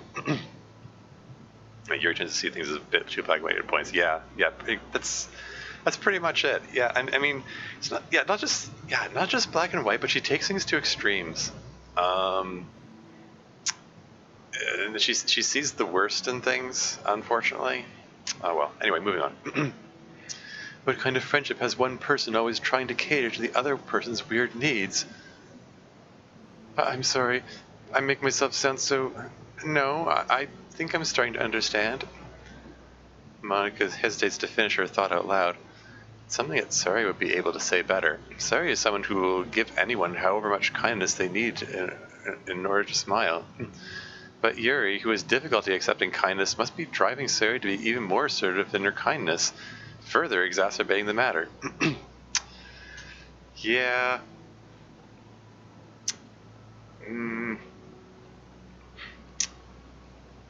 Yeah, like, and that's the other part of the issue. If you give too much, it causes one of two reactions. Like one, like Yuri's reaction here, where she starts to feel guilty about the other person giving too much, or some people just take it for granted and they just take and take and take. If you give too much, they're eventually gonna take it for granted. Oftentimes, even the nicest people will start to take you for granted. You know, like it just. Anyway, moving on. Neither person is to blame, but it's an issue that can't be resolved without them understanding each other better. Ooh, understanding, title drop. Sari wants to be your friend. I promise that. It's okay for different people to have different needs. I mean, Sayori, she has her own needs too, but good friends work together and can be what they need for each other. You just have to have good communication and talk about it. I don't have good communication. Yuri stops and shakes her head. I'm sorry, I didn't mean to say that. My head is just... it's so resistant to everything. I'm pushing such a kind person away from me because of it. Yuri pauses to think. I'm so tired of the cycle I'm creating for myself. I think I'm so afraid of people pushing me away that I just push them away first. Which is exactly what happens in the original game. Like, if you go the Natsuki route, that's exactly what Yuri does. She says, it's easier if you don't show concern for me. Just don't talk to me anymore, basically. Yeah. How thoughtless and immature of me. Yuri takes a deep breath and exhales. I didn't mean for this to turn into a whole venting session, but I understand now that I just need to communicate with her. You're totally fine. It's for the club, remember? You're just helping make the club a better place for everyone. Yeah. Yuri falls silent again. She looks like she wants to say something. Yeah, I was gonna comment. Talking about Monica using slang like words like cool and like, and she doesn't use it as much or whatever. She doesn't use it as much formal language as she does in the original game. Whereas Yuri is pretty consistent and constantly using formal language. The yeah is the closest Yuri comes to using informal language. And I'm getting OBS is giving an encoding overloaded message again. It does that periodically. I don't know what that does to the stream. Anyway, moving on. This kind of critical thinking is something that I'm really bad at. About people. So, thank you. Anytime. Monica smiles at Yuri. For just a moment, Yuri finds it in herself to meet Monica's gaze, returning a shy smile of her own. Oh. Eureka confirmed? No, I'm just kidding. Yuri and Monica finish replacing the old flyers with the new ones. More accurately, Monica mostly did the work while Yuri followed along. But as the clubber once again draws near, so does Yuri's confrontation. I can't do this. Oh. That's interesting, because in the original game, her mantra is, I can do this. She says, I can do this, I can do this. Mind you, she says that with Sayori's encouragement, so... Anyway, moving on. Yes, you can. It'll be great. Yuri sighs and shakes her head. I'm never going to feel confident enough. I just have to do it. If I don't do it now, I never will. Yeah. Sometimes you just have to throw yourself into it. It's true. Yuri starts towards the door, but then turns to face Monica. You're not just going to wait outside, are you? I can take a walk. Want me to get you a coffee or something? She's reinforcing Mana coffee. the ship between Monica and coffee. Actually, I prefer tea. I like to make my own, though, so please don't worry about it. Although, I suppose that's one downside of reading here in the club rather than at home. I don't get to drink tea while reading. Oh, is this the backstory for Yuri's tea set? Yeah, Kevin Donetsky's introduction. I'm sure it's coming up next. Sorry, I guess that has nothing to do with this. Now that you mentioned it, I bet we could get permission to keep stuff for the tea in the club room. You can use, like, an electric kettle to heat up water, right? Would that really be possible? I'll look into it. I think it would be great. Yuri smiles and nods at the thought. Look at that adorable smile. Well, I'll be back in a bit. Good luck. Monica and coffee is the only headcanon OTP. Yeah. Monica waves at Yuri, then turns around and departs down the hallway as Yuri's smile fades once more. A moment of daydreaming about tea isn't enough to save her from the anxiety of the task that lies before her. But it must be done. And poor Sayori has been sitting there alone the whole time, beating herself up. Like, she's... it's interesting. Like, despite Natsuki being my least favorite procedure, she's so cute. Yeah. Yep.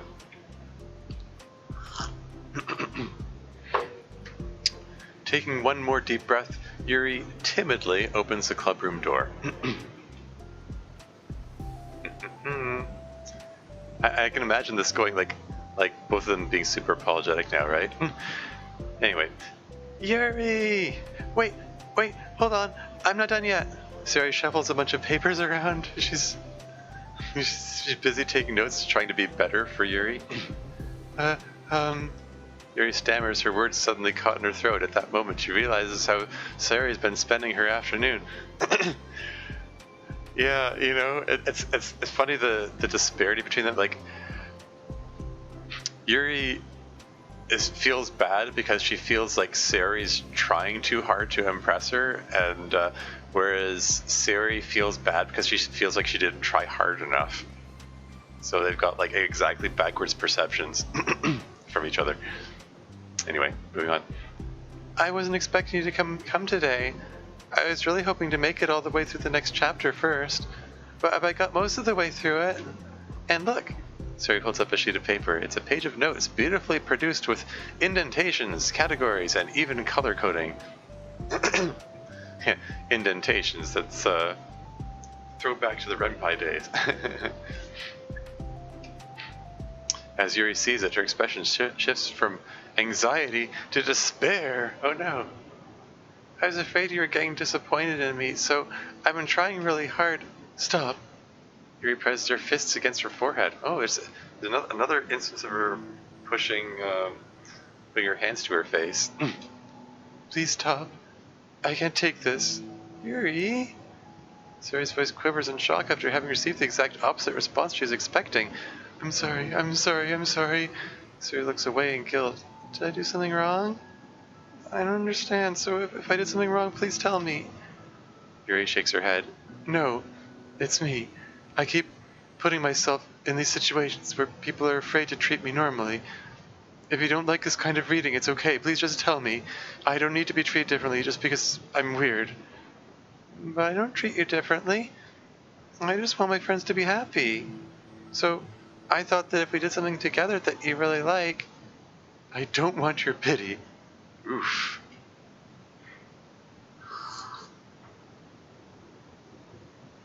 Ooh, the music stopping and the angry look. Yikes. Oh boy. Oh no. Why did I do that? Ah! Oh no. Yuri sinks to her knees. Her voice squeaks. I'm sorry. Yeah.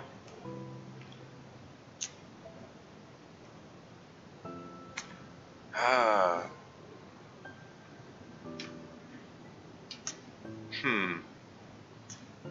Yeah, I'm just thinking. Like Yuri's comment about she can't talk about it because it would be pathetic, combined with her, you know, not wanting Sayori's pity.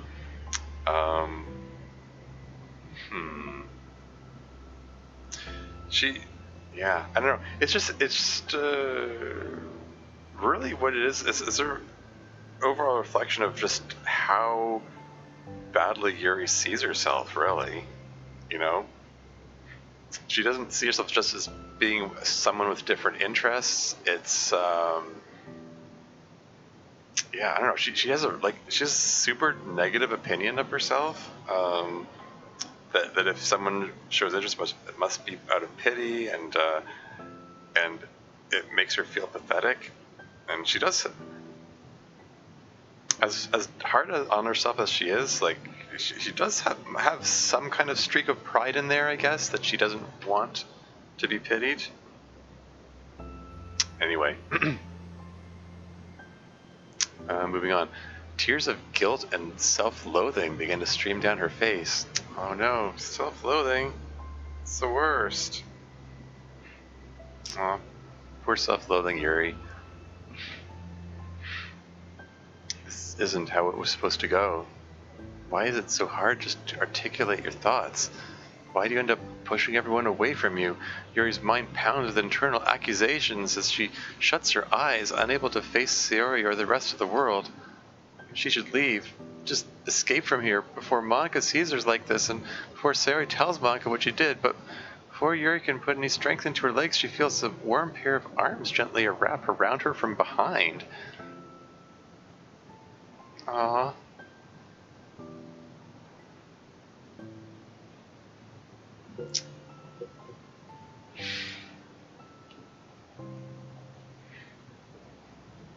There you go.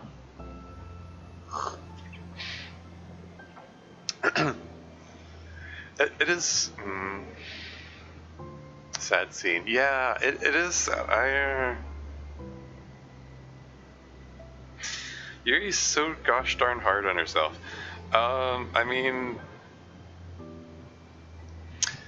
I'm just, yeah. I mean, after spending a better part of the last couple of years trying to get inside Yuri's head for writing my mod, my Yuri point of view mod, Storm.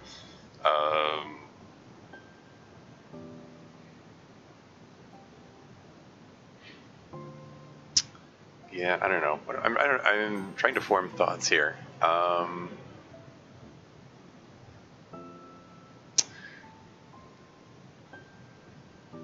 But yeah, this is exactly the sort of thing that went on in Storm, by the way. Like, how her thoughts just go in a whirlwind inside her head, and spiraling out of control.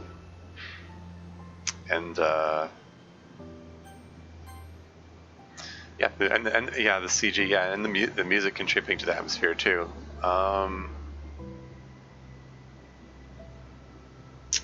don't know. Poor Yuri. It's okay. Sari whispers in a soothing voice. It's okay.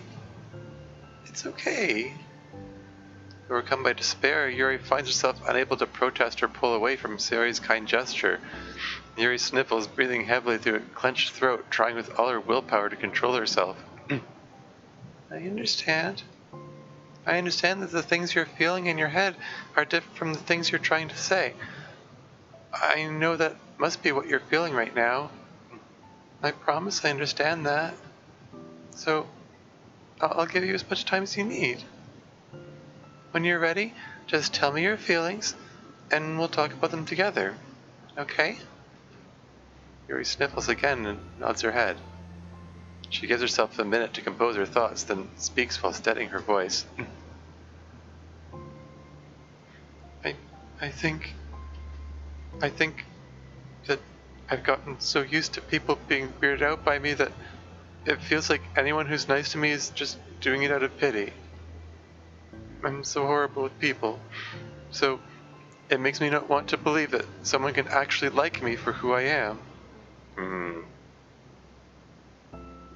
Yeah, and that's the other side of it too. Yeah, but self-loathing can get so bad that you disbelieve it when people express genuine interest.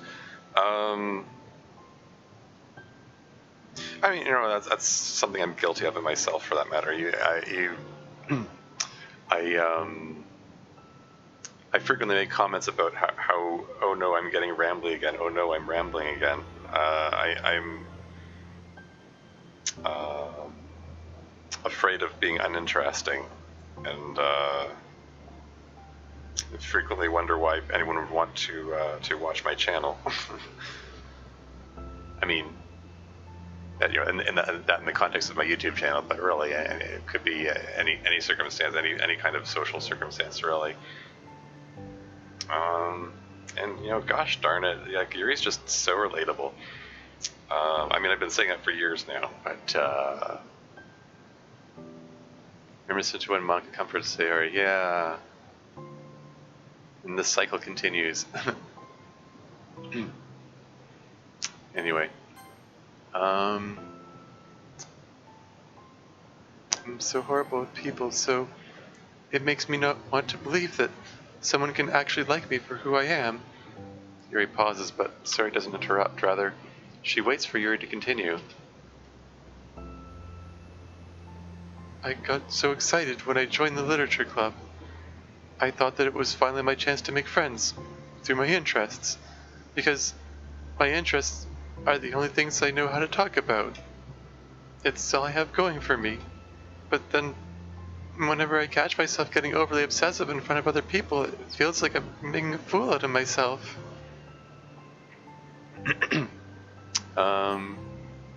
There's more vindication, because I had her use that phrase in my mod. I hate myself for it. Ultimately, I just want to be treated like a normal person, But how am I supposed to expect that when I can't behave like one? I just want to learn how to get along with people and stop ruining things for myself. That's all. Yuri finishes her thoughts, feeling more steady after having gotten them out. Sayori, who can feel Yuri's breath rise and fall from beneath her arms, realizes that as well. Thank you for helping me understand you a little bit better. Aw. You know, you were so great at helping me while we were reading, so I'll help you with the things that you need too. But I feel like it would just be frustrating for you with how much patience I require sometimes. That sounds kind of familiar. I couldn't stop worrying about that while we were reading. I was so afraid you would get frustrated with me, but I would never do that. And I did my best to reassure you by mentioning how I have a lot of patience. Yeah, I know, but my irrational fears just won't be quiet sometimes. I'm sure it's the same for you, right? Yeah, irrational fears. Well, you know, there's no way that you could frustrate me because I already like you as the person that you are. I know you said you have a hard time believing that, but I promise that it's true. You don't have to be a social person for people to like you. I think you're really considerate in your own way, you know? You're worrying so much about people's feelings. We're all kind of weird. It's a literature club. But it's the best part that we're all different and have different interests. Like, about the book. I'm reading it because I want to. I promise. That's what I really want. It's a bit of a struggle, but try not to mistake that for me not enjoying it. I mean, we can never discover new things if we didn't try them first, right? I want to learn the reasons that you love it so much. Yeah.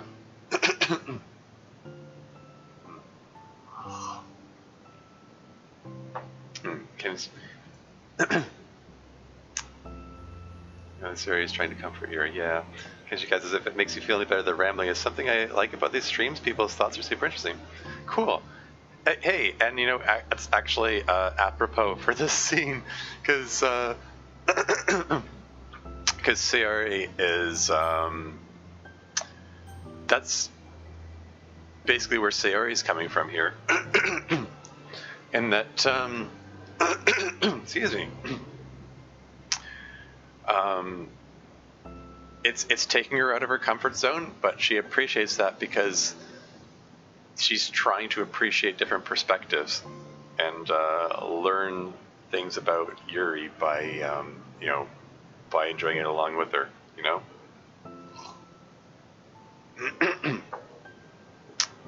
Oh, okay. Thanks, Slender. I'm glad you like the rambling too.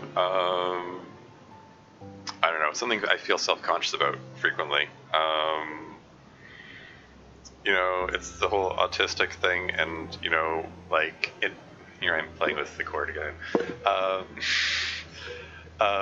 You know, just feeling compelled to info dump and like just feeling self-conscious about it because some people don't necessarily take too kindly to that. So I feel a need to be interesting, I guess. You know, in big quotes, interesting. But yeah. These are good things to keep in mind, though. This stuff in here that. Yeah, Siri appreciates the differences. That's a cool sentiment, you know, because it's true. Like, everybody is different. Different people like different things, and that's normal. I've said that like a bazillion times over the last 3 years. I mean, generally, but in the last 3 years particularly, because it seems to come up a lot in the DDLC modding community. But but yeah, you know, like, that's why I appreciate the whole creative process in the not just the creative process that I've witnessed in the DDLC modeling community, but seeing other people being creative and trying to encourage them to express express themselves and however they like, trying to help them get confidence in expressing their ideas and their creativity. Even if they're not the best writer in the world, but yeah, like,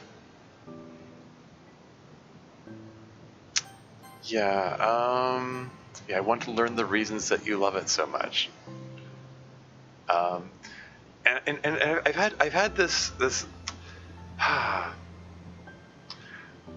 not too long ago, I spent some time with a friend who was trying to get me into a series that she liked, and I could tell, like, she was so self-conscious about it. Like, I made one critical comment about it, and she's immediately like, "Oh, okay, we won't have to watch it then," and turned it off. Like, it's like, well, and I'm like, hold on, like, don't turn it off yet. I want to find out why you like it. Like, give it a chance. I can like something and be critical at the same time. I don't know if I ever sufficiently really communicated that to her, Yeah, and I've been on the other side of that exchange too, where I was feeling self-conscious about showing something that I like to somebody, and it was like, and I was like overly apologetic, like if you don't enjoy it, we can turn it off, we can change, we can do something else.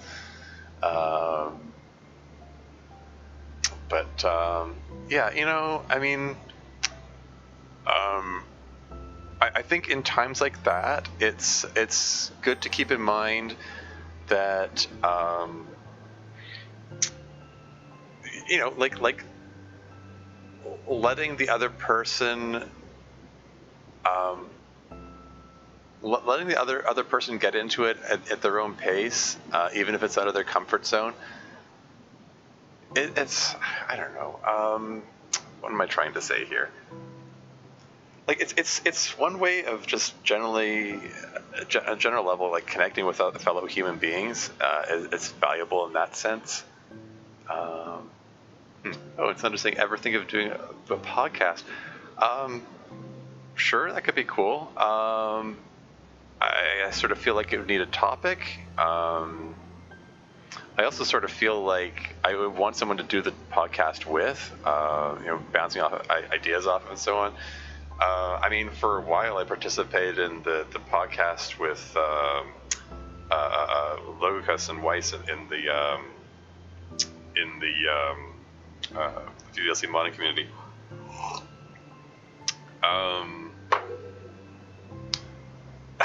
I can't work with Logos anymore, though. I mean, like, aside from personal and political differences, the fact that he actively protected a pedophile,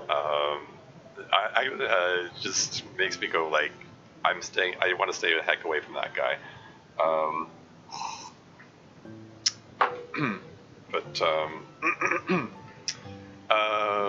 Sorry, that was a random aside there.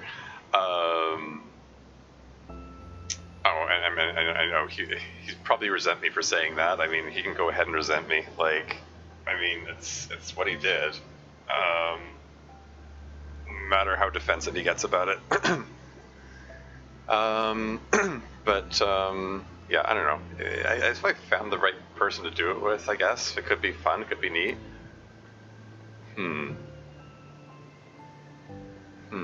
I did have a friend that suggested doing a podcast a while back. I'll have to reconnect with her. Yeah, something to think about. Something I can go and ramble on about. in a circumstance where rambling is expected. Yeah. Anyway. Yeah, okay, that's enough rambling. Let's move on. He rejects people like that, then I totally understand it. Yeah. Well, I mean, like, I get that Carl was his friend, you know, Campin' Carl, founder of the community, and he was inclined, I don't know, he was inclined to believe Carl over the victim, but for goodness sake, the victim shared evidence. Like, it was very clear that Carl was doing something wrong, and Logo should not have protected him. And he lied for him and covered for him anyway. And I don't know. Sorry, I shouldn't go on about that. I'm just gonna piss myself off. I'm still pretty bitter about it, to be honest. Anyway, I'm going to move right along here. Kennedy Cat says, the situation with all of that last year felt so awful, even as someone who only found out about it after the fact. It wasn't last year. It was just a few months ago. It was in April. This is still fairly recent. Anyway, moving on. I want to learn the reasons you love it so much. And in the end, if it's not for me, then I can say that, but I'll be glad that I tried it and learned more about you. Plus, you're like super duper smart, and I want that to rub off on me. And Taylor Gray says, you know, the wild thing is, it wasn't last year, it was only 3 months ago. Yeah, exactly. Yeah. It does feel like a while ago. It really wasn't that long ago. I don't know. I think the pandemic is having a weird effect on people's perception of time. Anyway, moving on. Yuri fights back a smile at that comment. Aww. Already the heavy atmosphere surrounding her seems to have evaporated through the caress of Sayori's arms. That's the hug energy.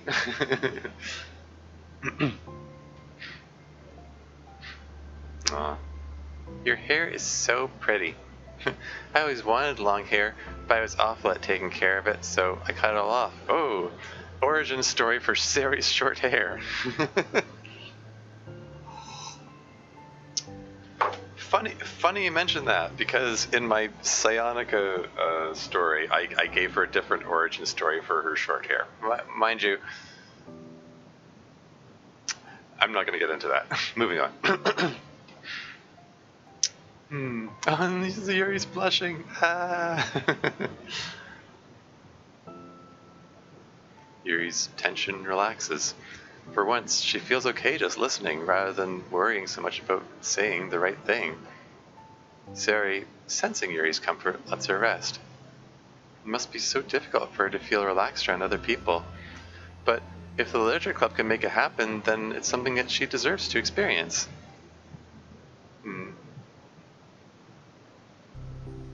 Well then, based on my understanding of your feelings, I suppose I wouldn't mind if we were to continue reading.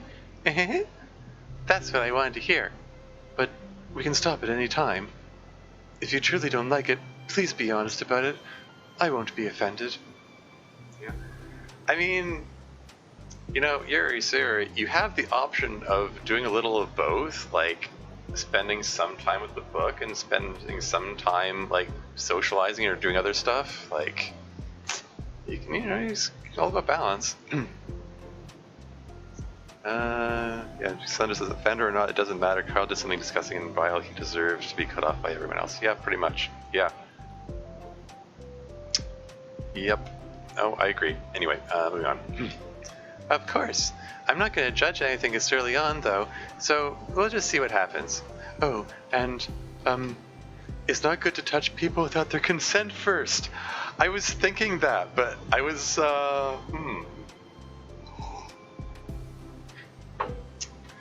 was thinking that when Sayori just went up and hugged Yuri, because Yuri is very much shy and, like, probably not a touchy person and keeps a distance from everyone, so Sayori's hug energy is unstoppable, yeah. Oh no, I'm sorry. I didn't mean to make you uncomfortable. Oh, you didn't. I mean, I suppose it was kind of nice. Sayuri confirmed. I was just saying, I'm back. It's a good thing Monica didn't come back in the middle of the impromptu hug. That would have been awkward. Monica's back! I haven't seen you, like, at all recently. Yeah, she hasn't been here the whole day. or yesterday, for that matter. Wait, what's this? Long hair Sayuri canon too? What? Oh, right. As in she had long hair back in the day, but yeah. Siri trots over to Monica. There she goes trotting again. There were 2 occasions when she trotted in the original game. and one occasion when Natsuki trotted. Ah, she whispers loudly, "Can I hug you?" Sure, Sayuri. Sayuri wraps her arms around Monica. Oh yeah, Yuri, it might be good to know. Sayuri can be kind of a hug monster. Hey, don't call me a monster. Artemis is a monster. If he inherits the kingdom, it could spell disaster. Presumably that's a character from the book. And interestingly, Artemis is a he, even though from Greek mythology, I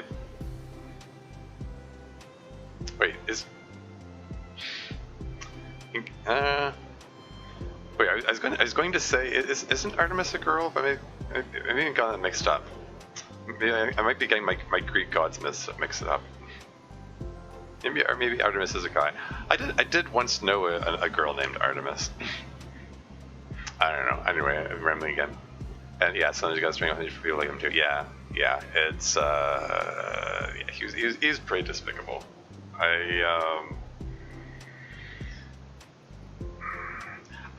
I should. There's things that I want to say that I really shouldn't. Yeah, I don't know. I should move on. Artemis is a monster. If he inherits the kingdom, it could spell disaster. Yuri laughs. Monica perplexedly looks between the two of them, then smiles. Well, I'm glad you've been enjoying your reading so far. It's like our first real activity as a literature club. About that. Well, you've been so patient with exploring my interests. I think that it would be inconsiderate of me to not return the favor to you and learn about the things that you like. There you go. Yes! Do you like poetry? Oh. Is this Yuri getting into poetry for the first time, or has she written poetry before?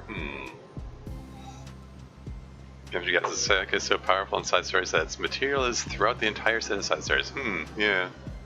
It's just, the hug energy. Sorry, there's. I was just gonna. Sorry, it is cute. So she's like immediately learning from Yuri to check in and with before hugging. Anyway, Yuri smiles, and that's it. That's the second part of part 2 of Understanding. And there's a new email here. From Paula Miners, staying focused on our goals.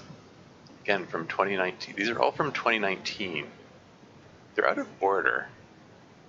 So these should at some point I'll probably want to organize into a timeline. Anyway, here we go. Ooh, okay. As a reminder, to help guide our data collection, any analysis performed should be focused on answering some of these main questions. How does granting elevated access to the VM affect a person's emotional state? How does granting elevated access to the VM affect a person's values and goals? How does someone effectively navigate an experiment with their ability to change the contents of their VM? How is elevated access being weaponized? What actions and values most contribute to the destruction of the universe? Most importantly, how might your observations apply to our own universe? Bonus, how can we present this to upper management as an operation that benefits the company? Unrelated note, whoever changed the color scheme of the desktop to pink, can you please change it back? It's unprofessional, and it runs the risk of drawing eyes. Paula Miner, Project Manager, Metaverse Enterprise Solutions. I don't think we've heard from Paula Miner so far. I think that her name was referenced, though.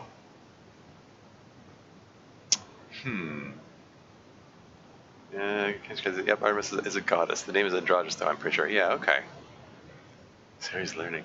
There's a book recently that had an Artemis, and I'm fairly sure it was a guy. Okay. Yeah, I guess it could be a gender-neutral term, gender-neutral name. But yeah, this is interesting.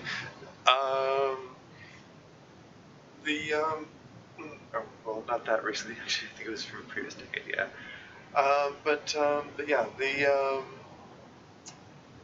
so like we've already established that this company, Metaverse Enterprise Solutions, they're apparently developing an AI, and they have virtual machines running these AIs.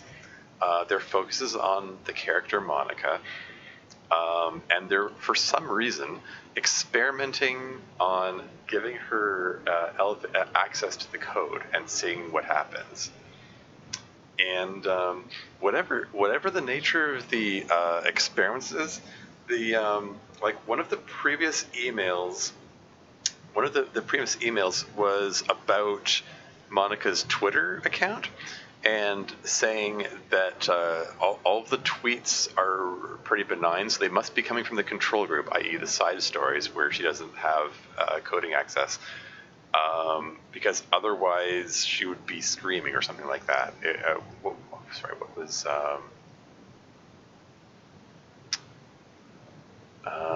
yeah. Based on the kind of the tweets, e.g. not screaming for help.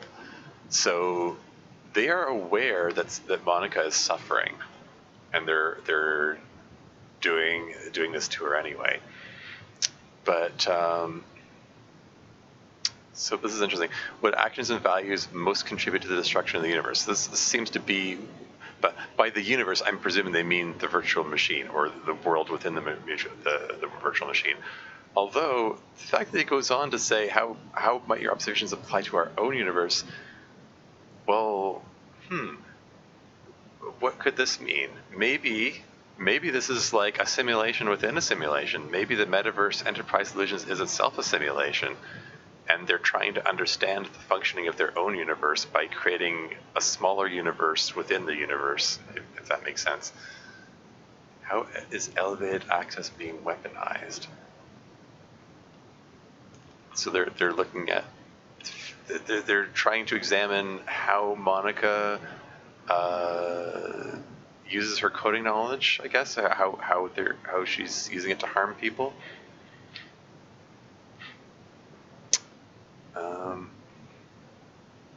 But yeah, so they're examining her emotional state. They're examining her values and goals. So So presumably the fact that Monica wanted to reach out to the player was something of interest to them for some reason.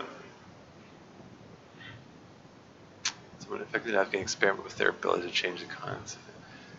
Yeah. Navigate and experiment with their ability. So they wanted to find out. They wanted to find out how she feels, what her values and goals are, and how she navigates in experiments. They wanted to find out how she tampered with the code, and how it applies to their own universe, and how it could benefit the company. I mean, this here is the question that really undermines everything here. Like, how does it benefit the company? Like, how does any of this benefit anyone or anything? Like, what is the purpose of these experiments they're doing? Like, what is their goal? The fact that they're talking about how it applies to their own universe is interesting to me. Like, like if they are just running a bunch of virtual machines with Monica AI in it, how would it affect them? Unless there's something else going on that we don't know about yet, or maybe, like I said, maybe they're maybe this is a simulation within a simulation kind of deal. New pictures. Oh, this is neat. Oh, there's Sayori's notes. Oh, okay. Get organized. We're in this together. Wake up early. You are loved. Aw, you can do it. Is this like Sayori's refrigerator? She puts all these post-it notes on there to be positive. All right, I can blow this up. I forgot. Don't forget. Ask Monica about this. She created an acronym for something. Not acronym.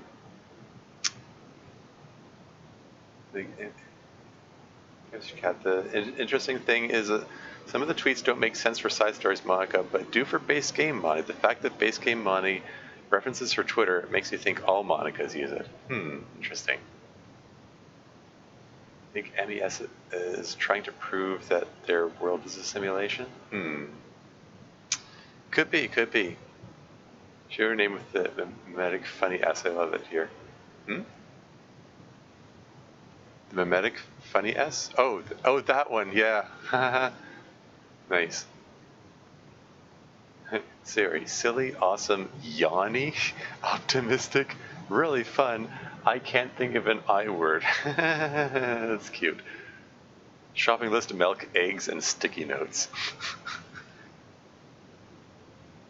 Not eggs and toast? And is that a cinnamon bun there? Could that be Dan Salvato responding to the fandom? Because, cinnamon buns are not referenced at anywhere in the in the original game. That's something that the fandom came up with. So it's interesting that Dan Salvato would acknowledge that there. She's got her little stuffed animals there. It's cute. I want breakfast. Trash baskets? Oh. Okay, this is cute. Presumably, they're like practicing throwing up balled up paper into the trash, and they're having a competition going on, and Natsuki's better at it than Sayori is. But it's interesting that they acknowledge Natsuki even though she hasn't showed up in the side stories yet. To do, wake up, get ready, go. Yeah, for someone struggling with depression and executive dysfunction, it is important to break those tasks down. In fact, just get ready should probably be broken down to smaller tasks. Mr. Cowan Duck, yeah. Plan ahead. This is cute. Plan ahead, because she ran out of room. She didn't plan ahead how to fit it all in there. There's the toast. So if there's toast here, are there eggs somewhere else? There's Kitty. Understanding. Stay positive. Remember something. Is there bow? I guess that's part of a cookie. It's a tic-tac-toe game where they're hearts instead of O's. And whoever was X is really bad at it. Because, well, I mean, they at least went in one corner, but you never go in the side, the side ones if you're playing tic-tac-toe, because you want to go in the center or the corners, because those are the spots which cover the most possible rows. Anyway, types of poems to try: haiku, sonnet, acrostic, and she crossed out acrostic. And there's a little picture of Monica, and there's a picture of Yuri, and there's a picture of Natsuki. There's a lot going on this. Presumably, I said refrigerator, but it could be just any random wall, really, because there's sticky notes. This is cute. I like this. This is artwork. Yeah, finish the side story. Understanding too. So yeah, and I got the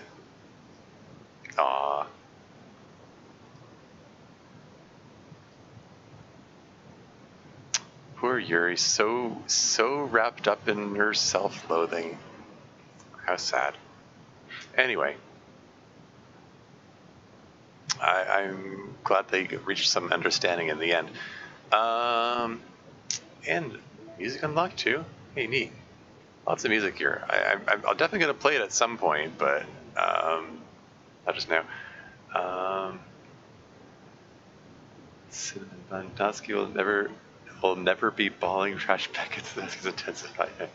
Wake up is the only one ticked. Yeah. So apparently she stayed in bed. Love the bottom left where she writes plan ahead. Yeah, exactly. I'd imagine if you want to acknowledge fan content, it'd have to be something fairly generic that couldn't be tied to like one person. So something like that would be a good candidate. Yeah, pretty much. Yeah. Anyway, I think that's enough for the stream. I've gone over 2 hours. Yeah, next time we'll move on to all the others. Respect and balance. I guess we're going to see Natsuki next. Balance, reflection, and they left Yuri and they left the Natsuri scene for the end. I wonder if that's telling in itself about how he prioritizes it. I don't know. We'll see. But yeah, plan is to make my way through the side stories, and then probably after that, go into the files and see if I can figure out that internal thing, that the 240, 220 thing. See what that's all about. Let's get all the meta stuff going on, because I get the definite feeling that there's a lot more packed into this than is apparent from like just the side stories and stuff. Excuse me. Sorry. Do they need to simulate another world and observe the effect if the person gained knowledge about their world?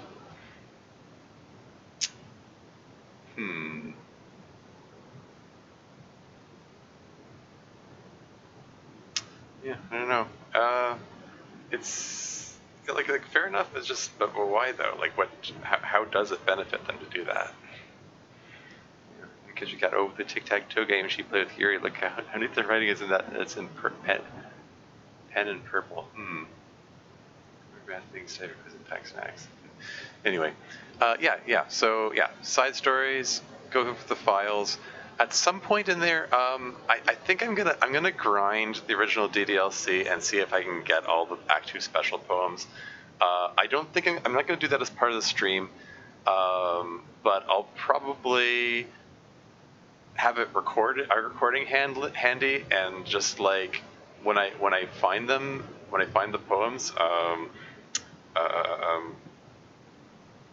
just sort of record a highlight reel and put that up instead. And so I can get my commentary on them. So yeah, that's the plan. But yeah, thank you everyone for joining me. Had a sizable audience. I mean, sizable for me, like up to 5 people. Anyway, yeah, that's all for now. So